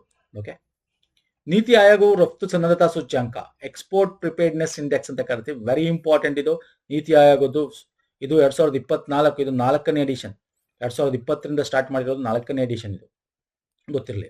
ಈ ಕೆಳಗಿನ ಯಾವ ಸ್ತಂಭಗಳ ಸುತ್ತ ರಚನೆಯಾಗಿದೆ? ಇದು ರಫ್ತು ಸನ್ನದ್ಧತಾ ಸೂಚ್ಯಾಂಕ ಅಥವಾ ಎಕ್ಸ್ಪೋರ್ಟ್ ಪ್ರಿಪೇರ್ಡ್ನೆಸ್ ಇಂಡೆಕ್ಸ್ ನ ಸುತ್ತ ರಚನೆ ಯಾವ ಸ್ತಂಭಗಳು ಅಂದ್ರೆ 4 ಪಿಲ್ಲರ್ಗಳು ಅಲ್ವಾ? ಪಿಲ್ಲರ್ಗಳು ಯಾವ್ದು ಅಂತ ಗೊತ್ತಿರಬೇಕು.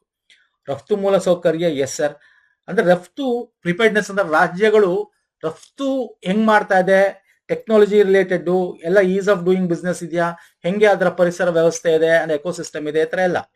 ರಫ್ತು ಮೂಲ ಸೌಕರ್ಯ, ಇನ್ಫ್ರಾಸ್ಟ್ರಕ್ಚರ್ ಹೆಂಗಿದೆ, ವ್ಯವಹಾರಿಕ ಪರಿಸರ ವ್ಯವಸ್ಥೆ ಹೆಂಗಿದೆ, ನೀತಿ ಮತ್ತು ಆಡಳಿತ ಹೆಂಗಿದೆ, ರಫ್ತು ಎಕ್ಸ್ಪೋರ್ಟ್ ಪರ್ಫಾರ್ಮೆನ್ಸ್ ಹೆಂಗಿದೆ, ಕೃಷಿ ಸ್ಥಿರತೆ ಇಲ್ಲ. So 1, 2, 3 and 4 okay is right answer. ಇನ್ನು ಇದ್ರ ಬಗ್ಗೆ ನಾವು ನೋಡೋದಾದ್ರೆ ಇದನ್ನ ಯಾಕೆ ತರ್ತಾ ಇದಾರೆ? Because there is a competitiveness ಇರಬೇಕು ರಾಜ್ಯಗಳ ನಡುವೆ. ಬಿಕಾಸ್ ಇಂಡಿಯಾಸ್ ಗೋಲ್ ಏನಿದೆ, USD 1 trillion merchandise, okay, merchandise export ಮಾಡಬೇಕು ಅಂತ ಬೈ 2030. ಸರಕುಗಳು, ಮರ್ಚಡೈಸ್ ಅಂದ್ರೆ ಸರ್ ಸರಕುಗಳು 1 ಟ್ರಿಲಿಯನ್ USD ಮಾಡಬೇಕು 2030. ಅಂಡ್ ವಿಷನ್ ವಿಕಸಿತ ಭಾರತ ಆಗಬೇಕು 2047. ಆ ಒಂದು ಪರ್ಸ್ಪೆಕ್ಟಿವ್ ಇಂದ ಈ ತರಹದ ರಿಪೋರ್ಟ್ ಗಳನ್ನ ಮಾಡ್ತಾ ಇರ್ತಾರೆ. ದಿಸ್ ಇಸ್ ದ 2020 ಅಲ್ಲಿ ಫಸ್ಟ್ ಎಡಿಷನ್. ಈಗ 2024 ಈ ವರ್ಷ ಬಿಟ್ಟಿರ್ತಕ್ಕಂಥದ್ದು 4ನೇ ರಿಪೋರ್ಟ್ ಇದು.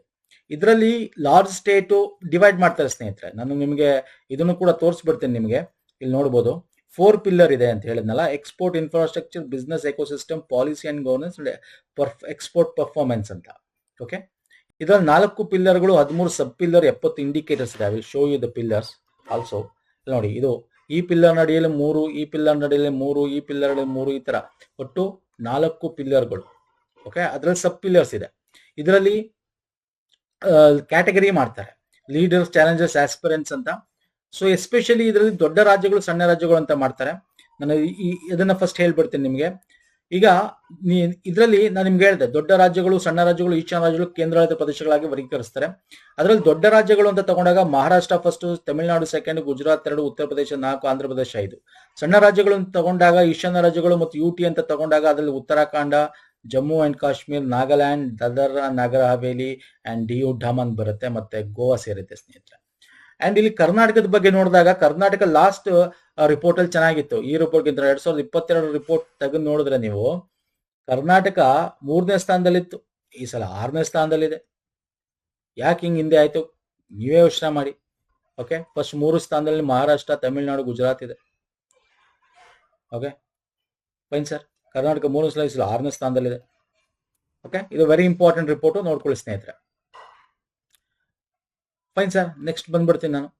ಭಾರತವು ಜನವರಿ 1, 2026 ಬ್ರಿಕ್ಸ್ ನ ಅಧ್ಯಕ್ಷತೆ ವಹಿಸಿಕೊಂಡು. ಹೌದು, ಈ ವರ್ಷ ಭಾರತದಲ್ಲಿ ಬ್ರಿಕ್ಸ್ ಸಮಿಟ್ ನಡೆಯುತ್ತೆ. ಇದು ಐ ಥಿಂಕ್ ಸೊ 20ನೇ ಒಂದು ಸಮಿಟ್ ಇರಬೇಕು ಅನ್ಕೋತೀನಿ, if I am not wrong. 20ನೇ ಎಡಿಷನ್ ಇರಬೇಕು. ಸೊ ಅದೇ ಈಗ ಅಧಿಕಾರ ವಹಿಸ್ಕೊಂತಲ್ಲ, ಅದಕ್ಕೆ ಹೊಸ ಒಂದು ವೆಬ್ಸೈಟ್ ಕ್ರಿಯೇಟ್ ಮಾಡೋದು, ಹೊಸ ಲೋಗೋನ ಬಿಡುಗಡೆ ಮಾಡಿದ್ರು ಭಾರತದಲ್ಲಿ. ಅದರ ಥೀಮ್ ಕೇಳ್ತಾ ಇದ್ದೀನಿ, ವೆಬ್ಸೈಟ್ ಥೀಮ್ ಮತ್ತು ಲೋಗೋವನ್ನು ಬಿಡುಗಡೆ ಮಾಡಿದ್ರು. ಬ್ರಿಕ್ಸ್ ಸದಸ್ಯ ರಾಷ್ಟ್ರಗಳಲ್ಲಿ ಏಕತೆ, ಸಮೃದ್ಧಿ ಮತ್ತು ಪರಸ್ಪರ ಗೌರವವನ್ನು ತಿಳಿಸುವ ಬ್ರಿಕ್ಸ್ 2020 ಲೋಗೋದಲ್ಲಿ ಈ ಕೆಳಗಿನ ಯಾವ ಚಿಹ್ನೆಗಳು ಪ್ರತಿಫಲಿಸುತ್ತಾರೆ? ಇಲ್ಲಿ ನೋಡಬಹುದು, ಥೀಮ್ ಏನು, building for resilience, innovation, cooperation, sustainability ಅಂತ. ಅಂಡ್ ಇಲ್ಲಿ ಸಿಂಬಲ್ ನಿಮ್ಗೆ ಏನ್ ಕಾಣಿಸ್ತಾ ಇದೆ? ಇಲ್ಲಿ ಸಿಂಬಲ್ ಏನಿದೆ, ಕಮಲ ಮತ್ತು ನಮಸ್ತೆ. ಇದು ಕಮಲ ಅಲ್ವಾ ಸರ್? ಇದು ಕಮಲ ತಾನೇ, ಇದು ಕಮಲ. ಅದರಲ್ಲಿ ನೋಡಿ, ಇದು ದಿಸ್ ಇಸ್ ನಮಸ್ತೆ, ನಮಸ್ಕಾರ ತರ ತೋರಿಸ್ತಾ ಅಲ್ವಾ? 2 ಹ್ಯಾಂಡ್ ಕಮಲ ಮತ್ತು ಲೋಟಸ್ ನಮಸ್ತೆ ತೋರಿಸ್ತಾ ಇದೆ. ಓಕೆ, ಸೊ ಥೀಮ್ ಅನ್ನು building for resilience, innovation, cooperation, sustainability ಅಂತಕ್ಕಂಥದ್ದು. Lotus and namaste is a logo symbolising the unity. Okay, unity, prosperity, respect ಅಂತಕ್ಕಂಥದ್ದು. ಯಾಕಂದ್ರೆ 20ನೇ ವರ್ಷದ ಬ್ರಿಕ್ಸ್ ಸಮಿಟ್ ಭಾರತ ಈ ವರ್ಷ ಮಾಡ್ತಾ ಇದೆ. And this is not a first time ಭಾರತ ಇದನ್ನ ಆಯೋಜನೆ ಮಾಡ್ತಾ ಇರೋ BRICS summit. This is not a first time. Okay, ಅದು ಗೊತ್ತಿರಲಿ, ವೆರಿ ಇಂಪಾರ್ಟೆಂಟ್ ಅದು. ಎಷ್ಟನೇ ಟೈಮ್ ಇರ್ಬೋದು ಕಮೆಂಟ್ ಮಾಡ್ತೀರಾ? Yes, anybody?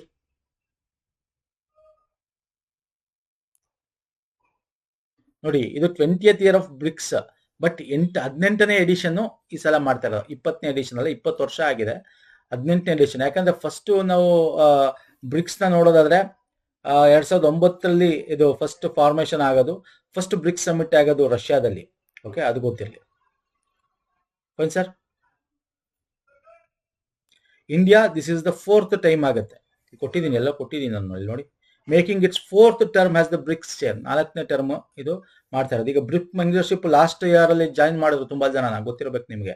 ಸೊ ಅದು ಗೊತ್ತಿರಲಿ. Brazil, China, Egypt, Ethiopia, India, Indonesia, Iran, Russia, south Africa, UAE ಇಷ್ಟು ಈಗ ಬ್ರಿಕ್ಸ್ ನ ಒಂದು ಮೊದಲು ಬ್ರೆಜಿಲ್, ರಷ್ಯಾ, ಇಂಡಿಯಾ, ಚೈನಾ ಇತ್ತಲ್ಲ, ಅದ್ರ ಜೊತೆ ಈಗ ಈಜಿಪ್ಟ್, ಇಥಿಯೋಪಿಯಾ, ಇಂಡೋನೇಷಿಯಾ, ಇರಾನ್ ಜೊತೆಗೆ south Africa, United Arab Emirates. Okay, south Africa ಕೂಡ ಇತ್ತು, ಬ್ರಿಕ್ಸ್ ಆಗಿದ್ದು, ಬ್ರಿಕ್ ಇರೋದು ಬ್ರಿಕ್ಸ್ ಆಗಿತ್ತು ಅಲ್ವಾ ಸರ್. ಸೊ ಇದ್ರ ಬಗ್ಗೆ ಡೀಟೇಲ್ ತಿಳ್ಕೊಳ್ಳಿ. ಮುಂದೆ ತಗೊಂಡ್ಬರ್ತೀನಿ, ಯಾಕಂದ್ರೆ ಈಗ ಜಸ್ಟ್ ಇದು ಸಿಂಪಲ್ ಕ್ವಶನ್, ಯಾಕಂದ್ರೆ ಇನ್ನು ಮುಂದೆ ತುಂಬಾ ಇದ್ರ ರಿಲೇಟೆಡ್ ಕರೆಂಟ್ ಅಫೇರ್ ಬರುತ್ತೆ. ಜಸ್ಟ್ ಲೋಗೋ ಮತ್ತೆ ಏನ್ ಲಾಂಚ್ ಮಾಡಿದ್ದಾರೆ ಮತ್ತೆ ಥೀಮ್ ಏನಿರ್ಬೇಕು ಅಂತ, ಸೊ ಅದನ್ನ ತಿಳ್ಕೊಳ್ಳಿ ಸಾಕು, ಅದ್ರ ಬಗ್ಗೆ ಕೇಳ್ತಾನೆ.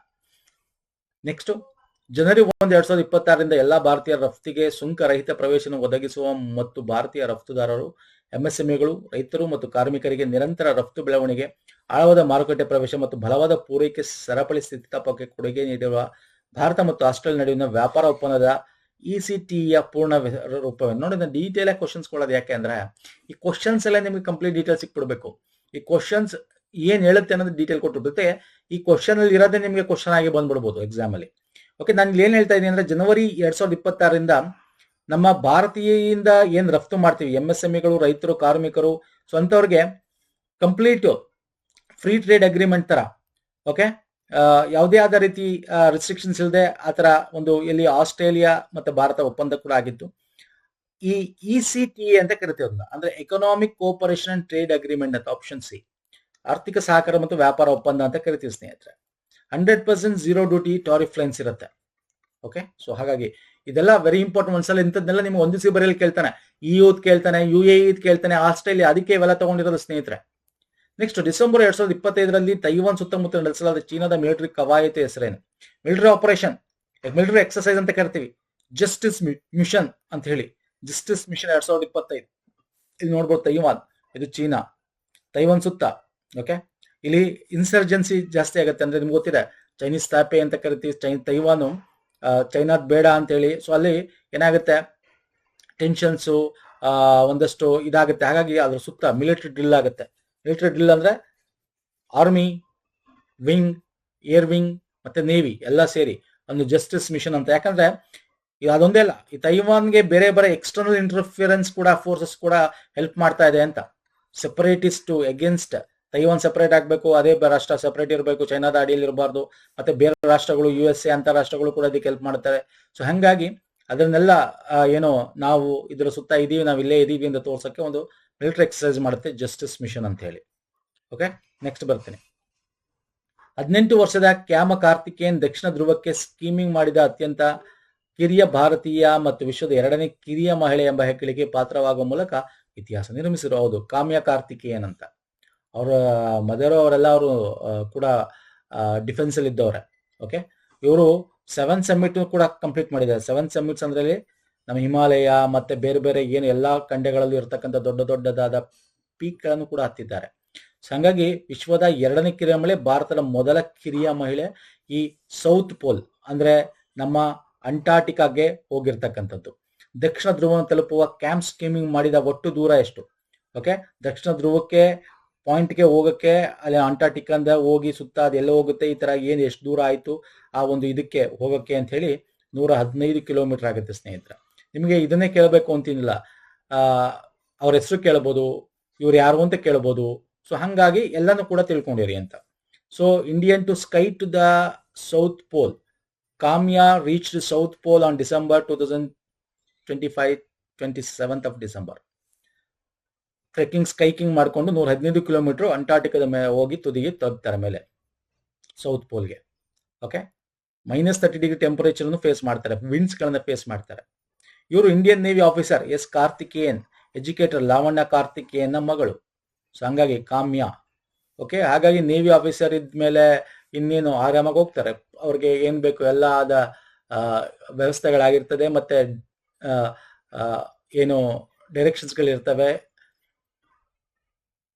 ಎಲ್ಲಾ ರೀತಿಯಾದ ಫೆಸಿಲಿಟಿಗಳನ್ನು ಕೊಟ್ಟಿರ್ತಾರೆ. ಓಕೆ, 18 ವರ್ಷ, ಅದನ್ನ ನಾವು ಇಲ್ಲಿ ನೋಡಬೇಕು. Okay, only 18 years. 7 summit already finish ಮಾಡಿದ್ದಾರೆ, ಕಂಪ್ಲೀಟೆಡ್. ಅದು ಕೂಡ ಇಂಪಾರ್ಟೆಂಟ್ ಇಲ್ಲಿ. ಭಾರತವು ಸುಮಾರು 6.9 ಮಿಲಿಯನ್ ಟನ್ ಅಪರೂಪದ ಭೂಮಿಯ ಆಕ್ಸೈಡ್ನೊಂದಿಗೆ ವಿಶ್ವದ 3 ಅತಿ ದೊಡ್ಡ ಅಪರೂಪದ ಭೂಮಿ ನಿಕ್ಷೇಪಗಳನ್ನು ಹೊಂದಿದೆ. ಓಕೆ, ವಿಶ್ವದ ಅಪರೂಪದ ಭೂಮಿಯ ಸಂಸ್ಕರಣಾ ಸಾಮರ್ಥ್ಯದ ಸುಮಾರು 90% ನಿಯಂತ್ರಿಸುವ ಮೂಲಕ ಭಾರಿ ಅಪರೂಪದ ಭೂಮಿಯ ಅಂಶಗಳನ್ನು ಸಂಪೂರ್ಣ ಸಂರಕ್ಷಣೆ ಒಳಗೊಂಡಂತೆ ಜಾಗತಿಕ ಅಪರೂಪದ ಭೂಮಿಯ ಮೌಲ್ಯ ಸರಪಣಿಯಲ್ಲಿ ಪ್ರಸ್ತುತ ಯಾವ ದೇಶ ಪ್ರಾಬಲ್ಯ ಹೊಂದಿದೆ. ಇದರಿಂದಾಗಿ ಇತರ ರಾಷ್ಟ್ರಗಳಿಗಿಂತ ಕಾರ್ಯತಂತ್ರ ಪ್ರಯೋಜನ ಪಡೆಯುತ್ತದೆ. ನೋಡಿ, ಇದು ಓದ್ತಾ ಇದ್ರೆ ನನಗೆ ಓದಕ್ಕಾಗ್ತಲ್ಲ, ಅಷ್ಟು ದೊಡ್ಡದಾಗಿ ಮಾಡಿರೋದು ಕ್ವಶನ್ಸ್ಗಳನ್ನ. ಯಾಕೆ ಅಂದ್ರೆ ಇಲ್ಲಿ ನಾ ಹೇಳ್ತಾ ಇರೋದು ರೇರ್ ಅರ್ತ್ ಆಕ್ಸೈಡ್ಸ್ಗಳು, ನಾವು ರೇರ್ ಅರ್ತ್ ಮೆಟಲ್ಸ್ ಅಂತೀವಲ್ಲ, ಹಾಗೆ ಇದು ರೇರ್ ಅರ್ತ್ ಆಕ್ಸೈಡ್ಸ್ಗಳು ಅಂದ್ರೆ ಮೆಟಲ್ಸ್ಗಳು, ಆಕ್ಸೈಡ್ಸ್ಗಳಿಂದ ಮೆಟಲ್ಸ್ಗಳಾಗೋದು. ಸೊ ಈ ರೇರ್ ಅರ್ತ್ ಮೆಟಲ್ ಭಾರತ 3ನೇ ರಾಷ್ಟ್ರ, ಅಂದ್ರೆ ಅಷ್ಟೊಂದು ಇದೆಯಾ ನಮ್ಮಲ್ಲಿ. ಮತ್ತೆ ಯಾಕೆ ನಾವು ಚೈನಾ ಮೇಲೆ ಡಿಪೆಂಡ್ ಆಗಿದ್ವಿ ಅಂದ್ರೆ ಫಸ್ಟ್ ದೇಶ ಯಾವುದು? China. The right answer China. ಅರ್ಥ ಆಗ್ತಿಲ್ಲ? ಚೀನಾ. ಸೆಕೆಂಡ್ ಬಂದು ಬ್ರೆಜಿಲ್ ಸೆಕೆಂಡ್, ಭಾರತ 3.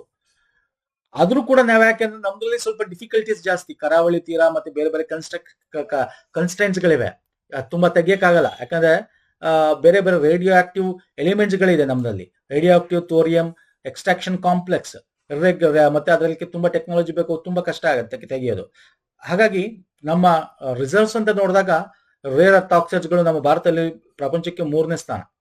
ಓಕೆ, ನೀವು ನೋಡ್ಬೋದು ಚೈನಾ 44 ಮಿಲಿಯನ್ ಟನ್ಸ್ಗಳು, ಬ್ರೆಜಿಲ್ 21 ಮಿಲಿಯನ್ ಟನ್ಸ್, ಅದರಿಂದ ನಾವು ಬರ್ತೀವಿ. 6 to 7% ಆಫ್ ಗ್ಲೋಬಲ್ ಲೆವೆಲ್ಸ್ ನಮ್ಮ ಹತ್ರ ಇದೆ. ಬಟ್ ಆದ್ರೂ ಕೂಡ ನಾವು ತೆಗಿತಾಕದ ಬರೀ 290 ಟನ್ಸ್ಗಳು ಅಷ್ಟೇ 2024 ನೋಡಿದ್ರೆ. ಗ್ಲೋಬಲಿ 7th, ಬೇರೆ ಇಲ್ದಿರೋ ರಾಷ್ಟ್ರಗಳೇ ಜಾಸ್ತಿ ತೆಗಿತಾ ಇದಾವೆ. ಓಕೆ, ಲೆಸ್ ದನ್ 1% ಅಷ್ಟೇ ನಾವು ತೆಗಿತಾ ಇರೋದು ಇನ್ ದ ವರ್ಲ್ಡ್ ಕಂಪೇರ್ ಮಾಡಿದ್ರೆ. ಚೈನಾ ಅದೇ ವರ್ಷದಲ್ಲಿ 2,70,000 ಟನ್ ತೆಗೆದು 2,900. ಅಂದ್ರೆ ಯಾಕೆ ತೆಗಿಯಕ್ಕಾಗ್ತಿಲ್ಲ? Because of there are hindering mining ಅಲ್ಲಿ ಬೇರೆ ಬೇರೆ ರೀತಿ ಕೋಸ್ಟಲ್ ಸ್ಯಾಂಡ್ಗಳು, ರೇಡಿಯೋ ಆಕ್ಟಿವ್, ಥೋರಿಯಂ, ಈ ತರ ಬೇರೆ ಬೇರೆ ರೀತಿಯಾದ ಬೈ ಪ್ರಾಡಕ್ಟ್ಸ್ ಗಳು ತೆಗಿಬೇಕು, ಅಲ್ಲಿ ಇದು ಮಾಡಬೇಕು. ಸೊ ಹಾಗಾಗಿ ನಾವು ತೆಗಿರ್ತಾ ಇರ್ತಕ್ಕಂಥ ಪ್ರಮಾಣ ಕಮ್ಮಿ ಅಷ್ಟೇ. ನೆಕ್ಸ್ಟ್ ಬರ್ತೀನಿ. ಭಾರತವು ವಿಶ್ವದ ಅತಿ ದೊಡ್ಡ ಅಕ್ಕಿ ಉತ್ಪಾದಕ ರಾಷ್ಟ್ರವಾಗಿದ್ದು ಚೀನಾವನ್ನು ಹಿಂದಿಕ್ಕಿದೆ ಇವಾಗ. So world's largest rice producer ಈಗ ಭಾರತ. ಆಹಾರ ಭದ್ರತೆ ಮತ್ತು ರಫ್ತಿನಲ್ಲಿ ಪ್ರಮುಖ ಮೈಲಿಗಲ್ಲು ಸಾಧಿಸಿದೆ. ಭಾರತ ಒಟ್ಟು ಎಷ್ಟು ಅಕ್ಕಿ ಉತ್ಪಾದನೆಗೆ ವಿಶ್ವದ ಅತಿ ದೊಡ್ಡ ಅಕ್ಕಿ ಉತ್ಪಾದಕ ರಾಷ್ಟ್ರವಾಗಿದೆ? 150.18 ಮಿಲಿಯನ್ ಟನ್ಸ್ಗಳು. Hello sir, yes. ನಮ್ಮ ಯೂನಿಯನ್ ಅಗ್ರಿಕಲ್ಚರ್ ಮಿನಿಸ್ಟರ್ ಬಗ್ಗೆ ತೋರಿಸಿ ಕೂಡ ಟ್ವೀಟ್ ಮಾಡ್ತಾರೆ. ಸೊ ಇದನ್ನು ತಿಳ್ಕೊಳ್ಳಿ ಸಾಕು, ಒಂದೊಂಥರ ಸಿಂಪಲ್ ಕ್ವಶನ್ಸ್ ಕೇಳ್ತಾರೆ. ಹಾಗಾಗಿ ನೆಕ್ಸ್ಟ್, 2ನೇ ಖೇಲೋ ಇಂಡಿಯಾ ಬೀಚ್ ಕ್ರೀಡಾಕೂಟ 5 ರಿಂದ 10 ನಮ್ಮ ಇದರಲ್ಲಿ ಯಾವ್ದ್ರಲ್ಲಿ ಗೋಗ್ಲಾ ಬೀಚ್ ಅಲ್ಲಿ ಆಯ್ತು. ಡಿಯುನ ಗೋಗ್ಲಾ ಬೀಚ್. ಇದನ್ನು ದಾದ್ರಾ ನಗರ್ ಹಾವೇಲಿ ಮತ್ತೆ ದಮನ್ ಅಂಡ್ ಡಿಯು ಆಯೋಜನೆ ಮಾಡಿತ್ತು. ಇಲ್ಲಿ ಯಾವುದು ಪದಕಗಳಲ್ಲದ ಸ್ಪರ್ಧೆಯಾಗಿದೆ ಅಂತ ಕೇಳಿದ್ದೀನಿ. ಆ ಸ್ಪರ್ಧೆಯಲ್ಲಿ ಪದಕಗಳಿಲ್ಲ. ಪದಕ ಸ್ಪರ್ಧೆ ಎಲ್ಲ ಯಾವುದು ಅಂದ್ರೆ ಮಲ್ಲಕಂಬ. ಓಕೆ, ಪದಕ ಸ್ಪರ್ಧೆ ಅಲ್ಲ. ಸೊ ಇದರಲ್ಲಿ ಮೇನ್ ಇಂಪಾರ್ಟೆಂಟ್ ಇಂಥ ಕ್ವಶನ್ಸ್ಗಳು ಬರಲ್ಲ. ಬಟ್ ಏನ್ ಕೇಳಬಹುದು ಅಂದ್ರೆ ಮಸ್ಕಟ್ ಯಾವುದು ಅಂತ ಕೇಳಬಹುದು. Okay, Muscat. Dolphin, the pearl dolphin, ಅದು ಅದರ ಮಸ್ಕಟ್. ಅದನ್ನು ತಿಳ್ಕೊಳ್ಳಿ ಸಾಕು ಸ್ನೇಹಿತರೆ. ನೆಕ್ಸ್ಟ್, ಭಾರತ ಇತ್ತೀಚೆಗೆ ಚೀನಾದ ವ್ಯವಹಾರ ವೃತ್ತಿಪರವಾಗಿ EB4 ವೀಸಾ ಎಂದು ಕರೆಯಲ್ಪಡುವ ಈ ಉತ್ಪಾದನಾ ಹೂಡಿಕೆ ವ್ಯವಹಾರ ವೀಸಾವನ್ನು ಪರೀಕ್ಷಿಸಿದೆ. ಇದು ಗೊತ್ತಿರಬೇಕು. ಇದು ಕೂಡ ನಾವು ಡೀಟೇಲ್ ಆಗಿ ನಾವು ವೀಕ್ಲಿ ಕರೆಂಟ್ ಅಫೇರ್ ಮಾಡೋದು. EB4 visa. Okay, business visa especially for ಚೈನಾಗೆ ಅಂತ ಮಾಡಿರೋದು. ನಾನು ರೈಟ್ ಆನ್ಸರ್ ಮಾತ್ರ ಇಲ್ಲಿ ಡೈರೆಕ್ಟ್ ಆಗಿ ಟಿಕ್ ಮಾಡ್ತೀನಿ ಸ್ನೇಹಿತರೆ. ಏನಕ್ಕೆ ಹೇಳ್ತೀರಾ? ನಿರ್ದಿಷ್ಟ ಕೈಗಾರಿಕಾ ಉತ್ಪಾದನೆ ಮತ್ತು ಹೂಡಿಕೆ ಸಂಬಂಧಿತ ವಾಣಿಜ್ಯ ಚಟುವಟಿಕೆಗಳನ್ನು ಸುಗಮಗೊಳಿಸುವಲು. ಅಂದ್ರೆ ನಿಮಗೆ ಗೊತ್ತಿದೆ, ನಮ್ಮಲ್ಲಿ ಏನೇ ಮ್ಯಾನುಫ್ಯಾಕ್ಚರ್ ಮಾಡ್ಬೇಕಂದ್ರೆ ಮೆಷಿನ್ಸ್ ಬೇಕು, ಟೆಕ್ನಾಲಜಿ ಬೇಕು. ಸೊ ಹಂಗಾಗಿ ನಮ್ಮಲ್ಲಿ ಆ ಟೆಕ್ನಾಲಜಿ ಪ್ರೊಡಕ್ಷನ್ ಅಂದ ತಕ್ಷಣ ಚೈನಾ ನಂಬರ್ 1 ಬಂದ್ಬಿಡುತ್ತೆ. ಐಟಿಲಿ ನಾವಿರ್ಬೋದು, ಪ್ರೊಡಕ್ಷನ್ ಅಂದ ತಕ್ಷಣ ಅವ್ರು ಬಂದ್ಬಿಡುತ್ತೆ. ಹಂಗಾಗಿ ಇಲ್ಲಿ ಇನ್ವೆಸ್ಟ್ ಮಾಡಿರೋ ಚೈನಾದವರು, ಇಲ್ಲಿ ಇನ್ವೆಸ್ಟ್ ಮಾಡೋದು ಮತ್ತೆ ಟೆಕ್ನಾಲಜಿ ಟ್ರಾನ್ಸ್ಫರ್ ಅಲ್ಲಿ ಇಂಜಿನಿಯರ್ಸ್ ಇಲ್ಲಿ ಬಂದು ಚೆಕ್ ಮಾಡಕ್ಕೆ ಡಿಫಿಕಲ್ಟೀಸ್ ಆಗಬಾರ್ದು. ವಿತೌಟ್ ವೀಸಾ ಅವರು ಈ production investment business visa EB4 visa ಅಂತ ಇದನ್ನ ಆನ್ಲೈನ್ ಮುಖಾಂತರ ತಗೊಂಡ್ಬಿಡ್ಬೋದು. ಓಕೆ, ಆ ಡಿಪಾರ್ಟ್ಮೆಂಟ್ಗಳ ಮುಖಾಂತರ ಅಪ್ರೂವಲ್ ತಗೊಂಡ್ಬಿಡ್ಬೋದು. ಬೇರೆ ಯಾವುದೇ ಆದ ರೀತಿಯ ಸರ್ಕಾರದ ಏಜೆನ್ಸಿಗಳು ಬೇಕಾಗಿಲ್ಲ. ಇಲ್ಲಿ ಆನ್ಲೈನ್ ಮುಖಾಂತರ ತಗೋಬಹುದು. ಜೊತೆಗೆ 6 ತಿಂಗಳು ಬಂದಿರಬಹುದು, ಅಪ್ ಟು ಸ್ಟೇ 6 months. ಯಾಕೆ ಇದನ್ನ ಮಾಡಿದ್ರು? Production linked incentive, investment related business ಗಳಿಗೆ, ಎಸ್ಪೆಷಲಿ ಪ್ರೊಡಕ್ಷನ್ಗೆ ಸಂಬಂಧಪಟ್ಟಂತೆ ಅವ್ರು ಬಂದು ಇಲ್ಲಿ ಚೆಕ್ ಮಾಡಬೇಕು ಮೆಷಿನ್ಸ್ಗಳು, ಅಲ್ಲಿ ಐಡಿಯಾ ಕೊಡಬೇಕು, ಇಲ್ಲ ಮತ್ತೊಂದು ಮಾಡ್ಬೇಕು, ಇನ್ಸ್ಟಾಲೇಷನ್ ಮಾಡಬೇಕು, ಹೊಸ ಮೆಷಿನ್ಸ್ ಇದೆ, ಈ ತರ ಎಲ್ಲ ಇರುತ್ತಲ್ಲ. ಹಾಗಾಗಿ ಅವ್ರಿಗೆ ಈಸಿ ಆಗ್ಬೇಕಂದ್ರೆ ನಮ್ಗೆ ಇಲ್ಲಿ ಪ್ರೊಡಕ್ಷನ್ ಜಾಸ್ತಿ ಆಗ್ಬೇಕು. ಸೊ ಅದಕ್ಕೆ EB4 ವೀಸಾ ಅಂತ, ಈ ಪ್ರೊಡಕ್ಷನ್ ಇನ್ವೆಸ್ಟ್ಮೆಂಟ್ ಬಿಸ್ನೆಸ್ ವೀಸಾ ಅಂತೇಳಿ ಚೈನೀಸ್ಗೆ ಮಾಡಿರ್ತಕ್ಕಂಥದ್ದು. ನೆಕ್ಸ್ಟ್ ಬರ್ತೇವೆ. ಭಾರತದಲ್ಲಿ ವೇಗವಾಗಿ ಬೆಳೆಯುತ್ತಿರುವ GCC ಪರಿಸರ ವ್ಯವಸ್ಥೆಯನ್ನು ಬೆಂಬಲಿಸಲು SBI ಬದ್ಧತೆಯನ್ನು ಎತ್ತಿ ತೋರಿಸುವ ಸ್ಟೇಟ್ ಬ್ಯಾಂಕ್ ಆಫ್ ಇಂಡಿಯಾದ ಮೊದಲ ಜಾಗತಿಕ ಸಾಮರ್ಥ್ಯ ಕೇಂದ್ರ, ಗ್ಲೋಬಲ್ ಕೆಪಬಿಲಿಟಿ ಸೆಂಟರ್ಸ್ ಅಂತ ಗೊತ್ತಿರಬೇಕು ನಿಮಗೆ. ಅದು ಫಾರಿನ್ ರಿಲೇಟೆಡ್ ಎಂ.ಎನ್.ಸಿ ಸೆಂಟರ್ ಇದುಗಳು. ಇಲ್ಲಿ ನಿಮಗೆ ಎಲ್ಲಾ ರೀತಿಯಾದ ಒಂದು ಸ್ಟಾರ್ಟ್ಅಪ್ ಇಂದ ಹಿಡಿದು ಎಲ್ಲಾ ರೀತಿಯಾದ ನಿಮಗೆ ಇಲ್ಲಿ ಏನೋ ಇನ್ಫಾರ್ಮೇಶನ್ಸ್ ಎಲ್ಲ ಸಿಗ್ತವೆ. ಇಲ್ಲಿ SBI ಯಾಕೆ ಮಾಡ್ತು ಅಂದ್ರೆ ಬ್ಯಾಂಕಿಂಗ್ ಸಂಬಂಧಪಟ್ಟಂತೆ ನಿಮ್ಗೆ ಏನಾದ್ರು ಹೊರದೇಶ ಟ್ರಾನ್ಸಾಕ್ಷನ್ ಆಗಬೇಕು, ಅದಕ್ಕೆ ಏನಾದ್ರು ಬೇರೆ ಇದು ಕೊಡಬೇಕು, ಮತ್ತೆ ಬೇರೆ ಏನಾದ್ರು ಮಾಡಬೇಕು ಅಂದಾಗ ಸೊ ಬೇಕಾಗುತ್ತೆ ಅಂತೇಳಿ SBI ಬೆಂಗಳೂರಲ್ಲಿ ಮಾಡಿದ್ದಾರೆ. ಚಲ್ಲಾ ಶ್ರೀನಿವಾಸಲು ಶೆಟ್ಟಿ SBI ಅಧ್ಯಕ್ಷರು ಅದನ್ನ ಉದ್ಘಾಟನೆ ಮಾಡಿದ್ದಾರೆ ಬೆಂಗಳೂರಲ್ಲಿ. ಓಕೆ, ಜಸ್ಟ್ ತಿಳ್ಕೊಳ್ಳಿ ಸಾಕು. ಜಸ್ಟ್ ಸಿಂಪಲ್ ಕರೆಂಟ್ ಅಫೇರ್ ಅನ್ಕೊಳ್ಳಿ. ಇಂಥದೆಲ್ಲ ಬ್ಯಾಂಕಿಂಗ್ ರಿಲೇಟೆಡ್ ಎಕ್ಸಾಮ್ಗಳಲ್ಲಿ ಬರ್ತವೆ. ನೆಕ್ಸ್ಟ್, ರಕ್ಷಣಾ ಸಚಿವ ರಾಜನಾಥ್ ಸಿಂಗ್ ಅವರು ಭಾರತದ ಮೊದಲ ಸ್ಥಳೀಯ ವಿನ್ಯಾಸಗೊಳಿಸಲಾದ ಮಾಲಿನ್ಯ ನಿಯಂತ್ರಣ ಹಾಗೂ ಅಂದ್ರೆ ಪೊಲ್ಯೂಷನ್ ಕಂಟ್ರೋಲ್ ವೆಸಲ್ ಅಂತ, ಪೊಲ್ಯೂಷನ್ ಕಂಟ್ರೋಲ್ ಮಾಡಕ್ಕೆ ಫಸ್ಟ್ ಇಂಡಿಜಿನಿಯಸ್ ಆಲ್ಮೋಸ್ಟ್ 60 to 80% ನಮ್ದೇ ಒಂದು ಇದನ್ನ ಮಾಡಿ ಬಿಲ್ಡ್ ಮಾಡಿದ್ರು. ಪೊಲ್ಯೂಷನ್ ಕಂಟ್ರೋಲ್ ಅಂದ್ರೆ ಯಾವುದೇ ರೀತಿ ಪೊಲ್ಯೂಷನ್ ಆಗಿರ್ಬೋದು, ಅದ್ರ ಬೆಂಕಿ ಆದಾಗ, ಫೈರ್ ಫೈಟಿಂಗ್ ಆದಾಗ, ಅಥವಾ ಇಲ್ಲಿ ಏನಾದ್ರು ಆಯಿಲ್ ಸ್ಪಿಲ್ ಆದಾಗ, ಯಾವುದೇ ರೀತಿ ಅದನ್ನ ಒಂದ್ ರೀತಿ ಇದು ಗಸ್ತು ತಿರುಗ್ತಾ ಇರತ್ತೆ, ಆತರ ಪೊಲ್ಯೂಷನ್ ಆಗ್ಬಾರ್ದು ಅಂತ ಹೇಳಿ. ಅದನ್ನ ಸಮುದ್ರ ಪ್ರತಾಪ್ ಅಂತ ಕರಿತೀವಿ ನೋಡಿ. ಸಮುದ್ರ ಪ್ರತಾಪ್ ಈ ನಂಬರ್ ನೆನ್ಪಿಟ್ಕೊಳ್ಳೋ ಒಂದ್ಸಲ, ಈ ನೇಮ್ ಇಟ್ಕೊಂಡೇ ಎಕ್ಸಾಮ್ ಅಲ್ಲಿ ಕ್ವಶನ್ಸ್ ಬರ್ತವೆ. ಇದು ಎಲ್ಲಿ ನಾನು ಇಲ್ಲಿ ಕೇಳಿರೋ ಪ್ರಶ್ನೆ ಏನು, ಯಾವ ಹಡಗು ಕಟ್ಟೆ ಸಮುದ್ರ ಪ್ರತಾಪ್ ನಿರ್ಮಿಸಿತು ಅಂತ, ಅಂದ್ರೆ ಯಾವ ಒಂದು ಶಿಪ್ ಯಾರ್ಡ್ ಅಲ್ಲಿ ಇದನ್ನ ಬಿಲ್ಡ್ ಮಾಡಿದ್ರು ಅಂತ. ಇದನ್ನ ಗೋವಾ ಶಿಪ್ ಯಾರ್ಡ್ ಅಲ್ಲಿ ಬಿಲ್ಟ್ ಮಾಡಿದ್ರು. Okay, option C is the right answer. Fine sir. ಇದರಲ್ಲಿ ಹೆಲಿಕಾಪ್ಟರ್ ಲ್ಯಾಂಡ್ ಆಗ್ಬೋದು, ಬೇರೆ ಬೇರೆ ರೀತಿಯಾದ ಎನ್ವೈರನ್ಮೆಂಟ್ ಪ್ರೊಟೆಕ್ಷನ್ ಇಕ್ವಿಪ್ಮೆಂಟ್ಸ್ ಗಳಿದೆ. ಓಕೆ, ಸೊ ಎಲ್ಲ ಕೂಡ ಇದೆ. ಫೈರ್ ಫೈಟಿಂಗ್ ಇದೆ, ಈವನ್ ಸಣ್ಣ ಪುಟ್ಟ ಸೇಫ್ಟಿ ಇಕ್ವಿಪ್ಮೆಂಟ್ಸ್, ಗನ್ನು, ಆ ತರದೆಲ್ಲ ಕೂಡ ಇದರಲ್ಲಿ ಇದೆ. ನೆಕ್ಸ್ಟ್, ರಸ್ತೆ ನಿರ್ಮಾಣಕ್ಕಾಗಿ ಯಾವ ಪರಿಸರ ಸ್ನೇಹಿ ವಸ್ತುವನ್ನು ವಾಣಿಜ್ಯಕ್ಕಾಗಿ ಉತ್ಪಾದಿಸುವ ವಿಶ್ವದ ಮೊದಲ ದೇಶ ಅಂತ ಭಾರತ ಹೆಸರುವಾಸಿಯಾಗಿದೆ.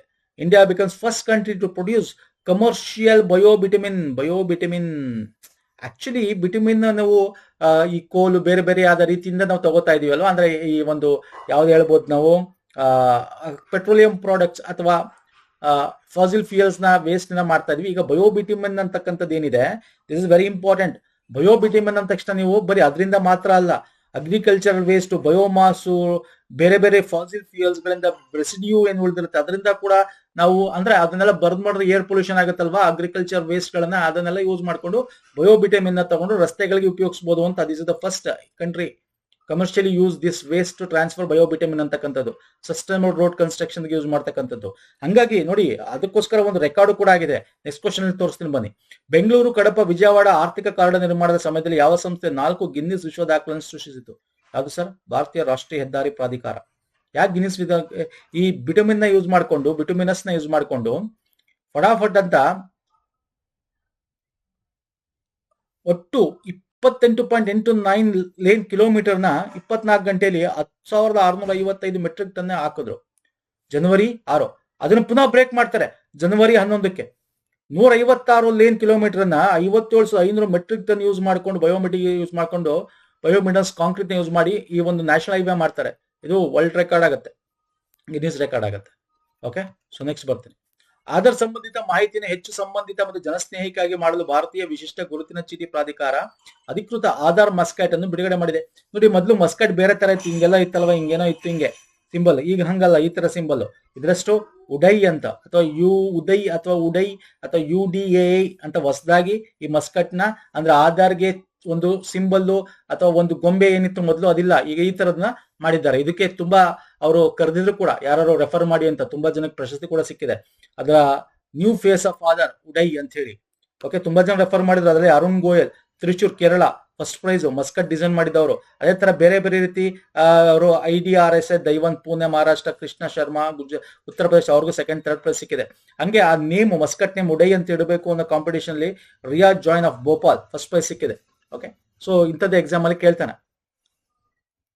ಫೈನ್ ಸರ್, ನೆಕ್ಸ್ಟ್ ಬರ್ತೇನೆ. ಕೇರಳದಲ್ಲಿರುವ ಅರಳಂ ವನ್ಯಜೀವಿ ಅಭಯಾರಣ್ಯದ ಹೊಸ ಹೆಸರೇನು? ಯಾಕೆ ಹೇಳಿ? ಅರಳಂ ವೈಲ್ಡ್ ಲೈಫ್ ನ ಇಟ್ ಇಸ್ ಇಂಡಿಯಾದ ಮೊದಲ ಬಟರ್ಫ್ಲೈ ಅಭಯಾರಣ್ಯ. ಅರಳಂ ಬಿಕಮ್ಸ್ ಅದನ್ನ ಬಟರ್ಫ್ಲೈಗೋಸ್ಕರ ಬಟರ್ಫ್ಲೈ ಸ್ಯಾಂಕ್ಚುರಿ ಅಂತ ಮಾಡಿರ್ತಕ್ಕಂಥದ್ದು. ಓಕೆ, ನೇಮ್ನ ಚೇಂಜ್ ಮಾಡಿ, ಯಾಕಂದ್ರೆ ಅಲ್ಲಿ ತುಂಬಾ ನಾವು ಬಟರ್ಫ್ಲೈ ಸ್ಪೀಶೀಸ್ ಮೈಗ್ರೇಷನ್ಸ್ಗಳು ತುಂಬಾ ನಾವು ನೋಡ್ತೀವಿ. Okay, it's very important once again. Next ಬರ್ತೀನಿ. Henley passport very very important. Bharat 2020ರಲ್ಲಿ 80ನೇ ಸ್ಥಾನ, ಮೊದಲು 85 ಇತ್ತು. ಸೊ ಇಂಪ್ರೂವ್ ಆಗಿದೀವ? ಎಸ್, ಇಂಪ್ರೂವ್ ಆಗಿದೀವಿ. 85ರಿಂದ 80ಕ್ಕೆ ಹೋಗಿದೀವಿ. ಓಕೆ, ಒನ್ ಸೆಕೆಂಡ್, 85ರಿಂದ 80ಕ್ಕೆ ಹೋಗಿದೀವಿ. 55 ಸ್ಥಳಗಳಿಗೆ ವೀಸಾ ಮುಕ್ತ, ವೀಸಾ ಆನ್ ಅರೈವಲ್ ಪ್ರವೇಶದೊಂದಿಗೆ ಅಲ್ಜೀರಾ ಮತ್ತು ನೈಜೀರಿಯಾದೊಂದಿಗೆ ಸ್ಟೇನ ಹಂಚಿಕೊಂಡಿದ್ದೀವಿ. ಹೌದು ಸರ್, ಇಲ್ಲಿ ಕೊಟ್ಟಿದ್ದೀನಿ ನೋಡಿ, 55 country visa arrival, visa on arrival, ETA ಅಂತೆಲ್ಲ ಕರಿತೀವಿ. ಓಕೆ, ಇವತ್ತು ನಮ್ಮ ಜೊತೆ ಅಲ್ಜೀರಿಯಾ, ನೈಜೀರಿಯಾ ಕೂಡ 80ನೇ ರ್ಯಾಂಕ್ ಪಡ್ಕೊಂಡಿದೆ. ಹೆನ್ಲಿ ಪಾಸ್ಪೋರ್ಟ್ ಸೂಚ್ಯಾಂಕ 2026ರಲ್ಲಿ ವಿಶ್ವದ ಅತ್ಯಂತ ಶಕ್ತಿಶಾಲಿ ಪಾಸ್ಪೋರ್ಟ್ ಹೊಂದಿರೋ ದೇಶ ಯಾವುದು? ಯಾವುದು ಸರ್? ಫಸ್ಟ್ ಒನ್ ಯಾವುದು ರ್ಯಾಂಕ್ ಇರೋದು? Singapore. Okay, Singapore is the first one. ನಾನು ಇಲ್ಲಿ ಕೊಟ್ಟಿದ್ದೀನಿ ಟಾಪ್ ರ್ಯಾಂಕಿಂಗ್ ಯಾವುದು ಅಂತ, ಇಲ್ಲೇ ಕಾಣಿಸ್ಬೋದು. ಸಿಂಗಾಪುರ್ ಇದೆ, Japan and south Korea second place ಎರಡೂ ಬರ್ತವೆ. Denmark, Sweden, Spain, okay, Switzerland ಇವೆಲ್ಲ ಮೂರನೇ ಪ್ಲೇಸ್ ಅಲ್ಲಿ ಒಟ್ಟಿಗೆ ಶೇರ್ ಮಾಡ್ಕೋತವೆ. ವರ್ಸ್ಟ್ ಯಾವುದು ಅಂದ್ರೆ ಅಫ್ಘಾನಿಸ್ತಾನ, ವೀಕೆಸ್ಟ್ ಪಾಸ್ಪೋರ್ಟ್ ಅಂತ. ಓಕೆ, ನಮ್ದು 18th ಪೊಸಿಷನ್ ಬರುತ್ತೆ. ಲಾಸ್ಟ್ ಇಯರ್ 85 ಇದ್ವಿ ನಾವು, 2025 ಈ ಸಲ 80ನೇ ಪೊಸಿಷನ್ ಇದ್ದೀವಿ 55 ರಾಷ್ಟ್ರಗಳಿಗೆ. ಇನ್ನು ನಮ್ಮ ಅಕ್ಕಪಕ್ಕದಲ್ಲಿ ನಮ್ಮ ಚೈನಾ ಕಂಪೇರ್ ಮಾಡಿದ್ರೆ ನಾವು ಹಿಂದೆನೇ ಇದೀವಿ. ಚೈನಾ 59 ಸ್ಥಾನ ಇದೆ. ಅಂಡ್ ಅರೇಬಿಯಾ, ಸೌದಿ ಅರೇಬಿಯಾ 54ನೇ ಸ್ಥಾನದ ಇದೆ. ಸೌತ್ ಆಫ್ರಿಕಾ 48ನೇ ಸ್ಥಾನದಲ್ಲಿದೆ. ನಾವು 80ನೇ ಸ್ಥಾನ. ಇನ್ನು ನಾವು ಮುಂದಕ್ಕೆ ಬರಬೇಕಾಗತ್ತೆ. Okay, Singapore first, South Korea and Japan ಎರಡು ಸೆಕೆಂಡ್ ರಾಷ್ಟ್ರಗಳು. ಅಫ್ಘಾನಿಸ್ತಾನ ಲಾಸ್ಟ್ ಅಲ್ಲಿ ಬರುತ್ತೆ. ನವಿ ಮುಂಬೈ ಅಂತಾರಾಷ್ಟ್ರೀಯ ವಿಮಾನ ನಿಲ್ದಾಣಕ್ಕೆ ರೈತರು ಮತ್ತು ಸ್ಥಳೀಯ ಹಕ್ಕುಗಳು ಚಳವಳಿಗಳೊಂದಿಗೆ ಸಂಬಂಧ ಹೊಂದಿರುವ ಯಾವ ಪ್ರಮುಖ ನಾಯಕನ ಹೆಸರನ್ನು ನೀಡಲಾಗುವುದು? ನವಿ ಮುಂಬೈ ಇಂಟರ್ನ್ಯಾಷನಲ್ ಏರ್ಪೋರ್ಟ್ಗೆ ಅಲ್ಲಿನ ಮುಖ್ಯಮಂತ್ರಿ ಒಂದು ಹೆಸರು ಸೂಚಿಸಿದ್ದಾರೆ. ಈಗ ಅದನ್ನ ಆ ಹೆಸರಿಂದ ಕರೀತಾರೆ, DB ಪಾಟೀಲ್ ಅಂತ. ಇವರು ಅಲ್ಲಿನ ಸ್ಥಳೀಯ ಚಳವಳಿ, ರೈತ ಚಳವಳಿಲಿ ತುಂಬಾ ಹೆಸರುವಾಸಿಯಾಗಿದ್ರು. ಹಾಗಾಗಿ ಅವ್ರ ನೇಮ್ನ DB ಪಾಟೀಲ್ ಇಂಟರ್ನ್ಯಾಷನಲ್ ಏರ್ಪೋರ್ಟ್ ಅಂತ ಹೇಳ್ತಾ ಇದ್ದಾರೆ. ಮಹಾರಾಷ್ಟ್ರ ಚೀಫ್ ಮಿನಿಸ್ಟರ್ ದೇವೇಂದ್ರ ಫಡ್ನವೀಸ್ ಅದನ್ನ ಘೋಷಣೆ ಮಾಡಿದ್ದಾರೆ. ಸ್ನೇಹಿತರೆ, ಈ ತರದ ಏರ್ಪೋರ್ಟ್ಗಳ ಹೆಸರುಗಳನ್ನ ಕೇಳ್ತಾ ನಮ್ದು ಕರ್ನಾಟಕದಲ್ಲಿರತಕ್ಕಂಥ ಬೆಂಗಳೂರಿನ ಇಂಟರ್ನ್ಯಾಷನಲ್ ಏರ್ಪೋರ್ಟ್ ನಿಮ್ಗೆ ಗೊತ್ತು, ಕೆಂಪೇಗೌಡ ಇಂಟರ್ನ್ಯಾಷನಲ್ ಏರ್ಪೋರ್ಟ್. ಇದು ಈ ತರದ ಹೆಸರುಗಳನ್ನ ಎಕ್ಸಾಮ್ ಅಲ್ಲಿ ಒಂದಿಸಿ ಬರೆಯಿರಿ, ಅಲ್ಲಿ ಇಲ್ಲಿ ಈ ತರ ಸುದ್ದಿಯಲ್ಲಿ ಇದ್ರೆ ಕೇಳ್ತಾನೆ ಸ್ನೇಹಿತರೆ. ಓಕೆ, ಒಂದಷ್ಟು ಇಂಪಾರ್ಟೆಂಟ್ ಡಿಸ್ಕಸ್ ಮಾಡಿದ್ದೀನಿ ಆ ಮಂತ್ಲಿ ಕರೆಂಟ್ ಅಫೇರ್ ಅಲ್ಲಿ. ಇಷ್ಟ ಆಗಿದೆ ಅನ್ಕೋತೀನಿ. ಇಷ್ಟ ಆಗಿದೆ ಲೈಕ್ ಮಾಡಿ, ಶೇರ್ ಮಾಡಿ, ಸಬ್ಸ್ಕ್ರೈಬ್ ಮಾಡ್ಕೊಳ್ಳಿ. ಓಕೆ, ಪ್ಲೇಲಿಸ್ಟ್ ನಾನು ಏನೇನು ಲಿಂಕ್ಗಳಿದೆ ಎಲ್ಲ ಲಿಂಕ್ಗಳನ್ನು ಕೊಡ್ತೀನಿ ಸ್ನೇಹಿತರೆ, ವಿಡಿಯೋಸ್ಗಳದ್ದು ಮತ್ತೆ ಪ್ಲೇಲಿಸ್ಟ್. ನಮ್ಮ ಟೆಲಿಗ್ರಾಮ್, ಇನ್ಸ್ಟಾಗ್ರಾಮ್ ಫಾಲೋ ಮಾಡ್ಕೊಳ್ಳಿ. ಯಾಕಂದ್ರೆ PDF ಏನಿದೆ ನಮ್ಮ ಟೆಲಿಗ್ರಾಮ್ ಸಿಗುತ್ತೆ. ಎಲ್ಲ ಕರೆಂಟ್ ಅಫೇರ್ಗಳು ಪ್ರೀವಿಯಸ್ ಮಾಡಿರತಕ್ಕಂಥದ್ದು ಇದು ಎಲ್ಲ ಕೂಡ ನಿಮಗೆ ಕರೆಂಟ್ ಅಫೇರ್ಗಳು ನಮ್ಮ ಟೆಲಿಗ್ರಾಮ್ ಸಿಗುತ್ತೆ. ಟೆಲಿಗ್ರಾಮ್ ಮತ್ತು ಇನ್ಸ್ಟಾಗ್ರಾಮ್ ಫಾಲೋ ಮಾಡ್ಕೊಳ್ಳಿ. ನೆಕ್ಸ್ಟ್ ವಿಡಿಯೋ ಪುನಃ ಸಿಗ್ತೀನಿ. ನಮಸ್ಕಾರ, ಧನ್ಯವಾದಗಳು. ಥ್ಯಾಂಕ್ ಯು ಸೋ ಮಚ್ ಸ್ನೇಹಿತರೆ.